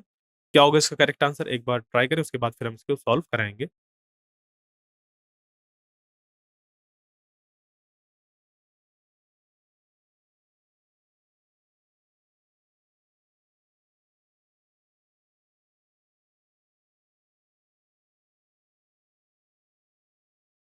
इसका करेक्ट आंसर होगा डी, 9.1 माइक्रोजूल। कैसे निकला? तो वर्क डन जो होता है हमारा, उसका फॉर्मूला होता है W is equal to M B cos theta one minus cos theta two. यहां पर अगर हम लोग देखें तो M क्या है, वो है मैग्नेटिक डाइपोल मोमेंट, B है मैग्नेटिक फील्ड, थीटा है हमारा इनिशियल एंगल और थीटा टू है फाइनल एंगल। तो जब हम लोग इसको 180 डिग्री रोटेट कर रहे हैं, यानी कि अगर 0 डिग्री से 180 डिग्री पर हमने रोटेट किया तो हम ये कह सकते हैं कि फाइनल एंगल है 180 डिग्री और इनिशियल था 0 डिग्री। तो W बराबर हो जाएगा M B into cos 0 degree minus cos 180 degree, और कॉस जीरो की वैल्यू होती है 1, कॉस 180 की वैल्यू होती है -1, तो माइनस इंटू -1 हो गया +1, तो एम बी इंटू 1+1, 1+1 हो गया 2, एम की जगह पर आ जाएगा NIA और बी की जगह पर मैग्नेटिक फील्ड बी। अब यहां पर जो एन है कितना दे रखा है, नंबर ऑफ टर्न्स 250 टर्न्स, तो एन की जगह पर हमने 250 रख दिया। करंट कितना दे रखा है 85 माइक्रो एम्पियर, तो 85 माइक्रो की जगह पर 10⁻⁻6 आ गया, और मैग्नेटिक फील्ड कितनी दे रखी है हमें यहाँ पर 0.85 टेस्ला। ठीक है, तो यहाँ पर हम क्या करेंगे, जो हमारा 0.85 टेस्ला है उसको लिख देंगे 85 इंटू 10⁻² टेस्ला। साथ ही में जो एरिया है, ये एरिया एरिया हो जाएगा लेंथ इंटू विड्थ, यानी कि लेंथ है 2.1 सेंटीमीटर और विड्थ है 1.25 सेंटीमीटर, तो इसको हम लोग मीटर्स पर कन्वर्ट करके रखेंगे तो 1.25 इंटू 2.1 इंटू 10⁻⁴ ये बन जाएगा, और इसको पूरा सॉल्व करने पे 9.1 माइक्रोजूल्स निकल कर आएगा। An arrangement of three parallel straight wires placed perpendicular to plane of paper carrying same current I along the same direction is shown in figure. Magnitude of force per unit length on the middle wire B is given by. Option है आपके पास यहाँ पर A B C and D. तो देखिए ये तीन wires हैं, ए बी और सी, ये तीन वायर्स हैं, और तीनों जो वायर्स हैं इनको अगर आप गौर से देखें तो इनमें करंट ऐसा है जो कि coming out of the plane of the paper है, यानी कि जो वायर्स की पोजीशन है वो perpendicular to the plane of paper है। तो यहां पर तीनों में ही जो करंट फ्लो हो रहा है वो आई है सेम डायरेक्शन पर, जो कि coming out of the plane of paper है। अब यहां पर अगर आप देखें तो पूछा जा रहा है कि magnitude of force per unit length on the middle wire, इस मिडिल वायर पर जो फोर्स पर यूनिट लेंथ लगेगा वो कितना लगेगा। तो आपको देखिए दो चीजें पता होनी चाहिए, एक तो ये कि फोर्स पर यूनिट लेंथ कितना होता है जब इस तरीके से दो पैरेलल वायर रखी हो, दूसरा डायरेक्शन किधर होगा उस फोर्स का, और तीसरा सुपरपोजिशन प्रिंसिपल, मतलब दो चीजें, पहली वाली जो थी वो एक ही की ही पार्ट है, और फिर वो दूसरी चीज हमारी कि सुपरपोजिशन प्रिंसिपल। तो दोनों सेम डायरेक्शन पर है, दोनों सेम डायरेक्शन पर करंट होने की वजह से अट्रैक्टिव नेचर का फोर्स होगा, यानी कि ये इसको इस तरफ खींचेगी, ये वाली ए वाली बी वाली को अपनी तरफ खींचेगी और सी वाली भी बी वाली को अपनी तरफ खींचेगी। तो इनका रिजल्टेंट यहां कहीं निकल कर आएगा और हमें सिर्फ क्या करना होगा, एक की वजह से दूसरी पर फोर्स पर यूनिट लेंथ कितना है वो निकाल लें और उसको फिर वेक्टर की हेल्प से सॉल्व कर लें। क्लियर? इसका रिजल्टेंट इधर 45 डिग्रीज पर होगा, तो जो होता है ना कि हमारे पास अगर दो वेक्टर्स ऐसे हों परपेंडिकुलर डायरेक्शन पर या उनके बीच का एंगल कुछ बन रहा हो अल्फा, लेट अस सपोज एक वेक्टर ए है दूसरा बी है, तो इनका जो रिजल्टेंट होता है वो मतलब अगर ए और बी के बीच का एंगल अल्फा है, ए और बी के बीच का एंगल एंगल अगर अल्फा है तो 2a फिर यहां पर हम लोग कॉस अल्फा बाई 2 ऐसे करके न- निकाल लेंगे। ठीक है, वही चीज हमें करनी है इसको, अगर दोनों सेम हुए तो ये ए हो जाएगा। तो एक बार इसको ट्राई करें।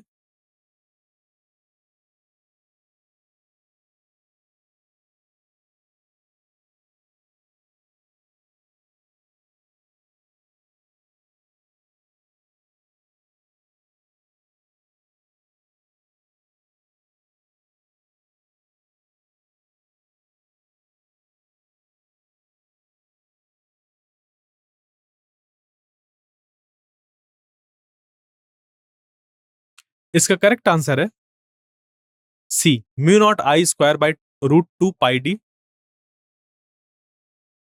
तो देखिए force per unit length between two parallel current carrying conductors जो होता है वो होता है F is equal to mu naught I one I two by two pi D.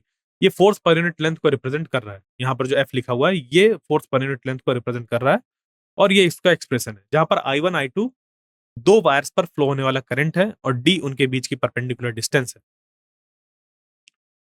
तो क्योंकि दोनों में सेम करंट फ्लो हो रहा है इस केस में, जैसे यहां और इन दो वायर्स को चूज करें या फिर बी और सी को चूज करें, अगर दोनों में सेम करंट फ्लो हो रहा है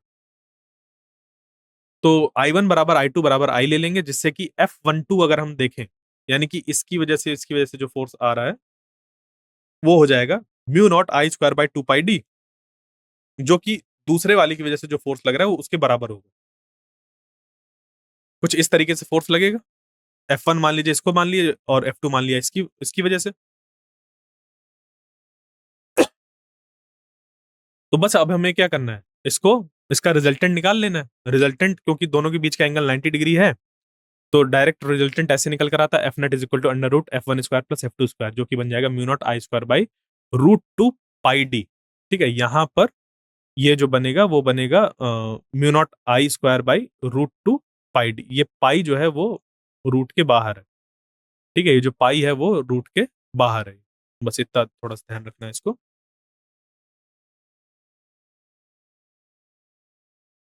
Current sensitivity of a moving coil galvanometer is 5 divisions per milliampere and its voltage sensitivity is 20 divisions per volt. The resistance of the galvanometer is, option है आपके पास A B C and D, क्या होगा इसका correct answer? ये रहा आपका समय, सॉल्व करें इसको।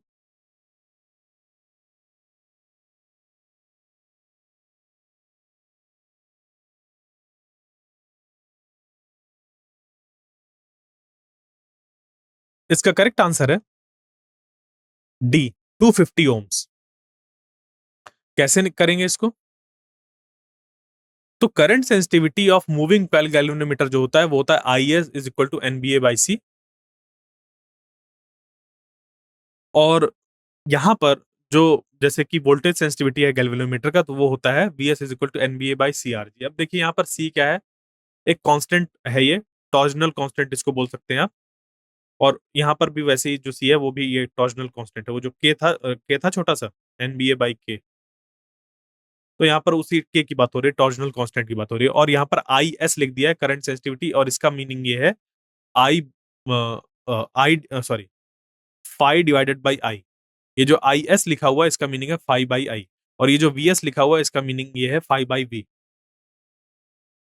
आरजी होता है रेजिस्टेंस ऑफ गैल्वेनोमीटर। तो जब हम इन दोनों को डिवाइड करेंगे तो आरजी बराबर हो जाएगा IS बाई VS।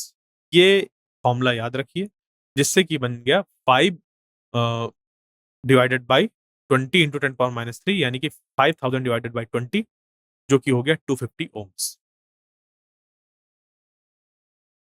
इस क्वेश्चन को देखिए, the metallic rod of mass पर unit length 0.5 kilogram per meter is lying horizontally on a smooth inclined plane which makes an angle 30 degree with the horizontal.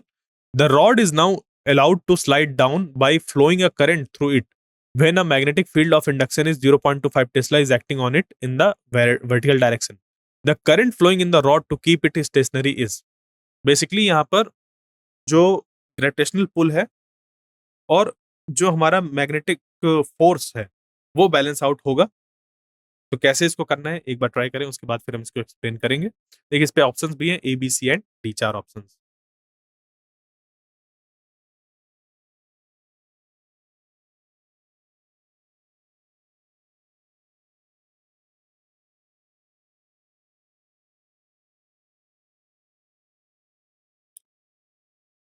तो देखिए ये हम लोग का अभी आखिरी क्वेश्चन है, इसको सॉल्व करके फिर क्लास को एंड करेंगे क्योंकि टाइम हो चुका है। इसका करेक्ट आंसर है सी, 11.32 एम्पियर। बेसिकली हो क्या रहा है कि हमारे पास एक इंक्लाइंड प्लेन है और इस इंक्लाइंड प्लेन में एक वायर रखी हुई है कुछ इस तरीके से। ये जो डॉट बना हुआ है, इस डॉट का मीनिंग ये है कि आप देखिए साइड से देख रहे हैं और साइड से देखने पर आपको ये पता होना चाहिए कि यहाँ पर ये जो वायर है, ये एक वायर रखी हुई है जिसपे कि करंट करंट फ्लो हो रहा है। ठीक है? ये वायर रखी हुई है जिसपे कि करंट फ्लो हो रहा है किस डायरेक्शन पर? Coming out of the plane of the paper. तो a metallic rod of mass per unit length 0.5 kilogram per metre is lying horizontally on a smooth inclined plane। ये स्मूथ इंक्लाइंड प्लेन है, यानी कि friction नहीं है, जो कि 30 degree बना रहा है हॉरिजॉन्टल के साथ। The rod is now allowed to slide down by flowing a current through it when a magnetic field of induction 0.5 tesla is acting on it in the vertical direction. तो current flowing in the rod to keep it stationary is, तो यहाँ पर हम इस पे कितना current flow कराएं ताकि स्टेशनरी बनी रहे। तो अगर हम यहाँ पर गौर से देखें, जो मैग्नेटिक फील्ड है, ठीक है, वो किस तरीके से है? यहाँ पर अब जो हमारा इस पे जैसे mg है, इस तरफ mg एक्ट हो रहा है, ठीक है? ये जो रॉड है इस पे mg एक्ट हो रहा है जिसका कि sin थीटा कंपोनेंट एक्ट कर रहा है इसको नीचे लुढ़काने के लिए। तो इसमें एक फोर्स एक्ट होगा ILB, और ये इस ILB फोर्स का जो कंपोनेंट होगा cos थीटा वाला, वो काउंटर बैलेंस करेगा इस mg sin थीटा वाले। तो ये बन जाएगा I is equal to mg by L B tan 30 degree. अब m बाई एल होता है मास पर यूनिट लेंथ और इसकी ही वैल्यू दे रखी है हमें 0.5। तो m बाई एल की जगह पर रख देंगे 0.5 और g जो है वो 9.8 आ गया। जो मैग्नेटिक फील्ड है वो आ गई 0.5 सॉरी 0.25 और tan 30 की वैल्यू आ गई 1/√3, जिससे कि बन गया इसको सॉल्व होने पर 11.32 एम्पियर। क्लियर? तो ये आखिरी क्वेश्चन था। आई होप जो मैंने आपको समझाया समझ पे आया होगा। मिलते हैं नेक्स्ट लेक्चर में, तब तक के लिए थैंक यू।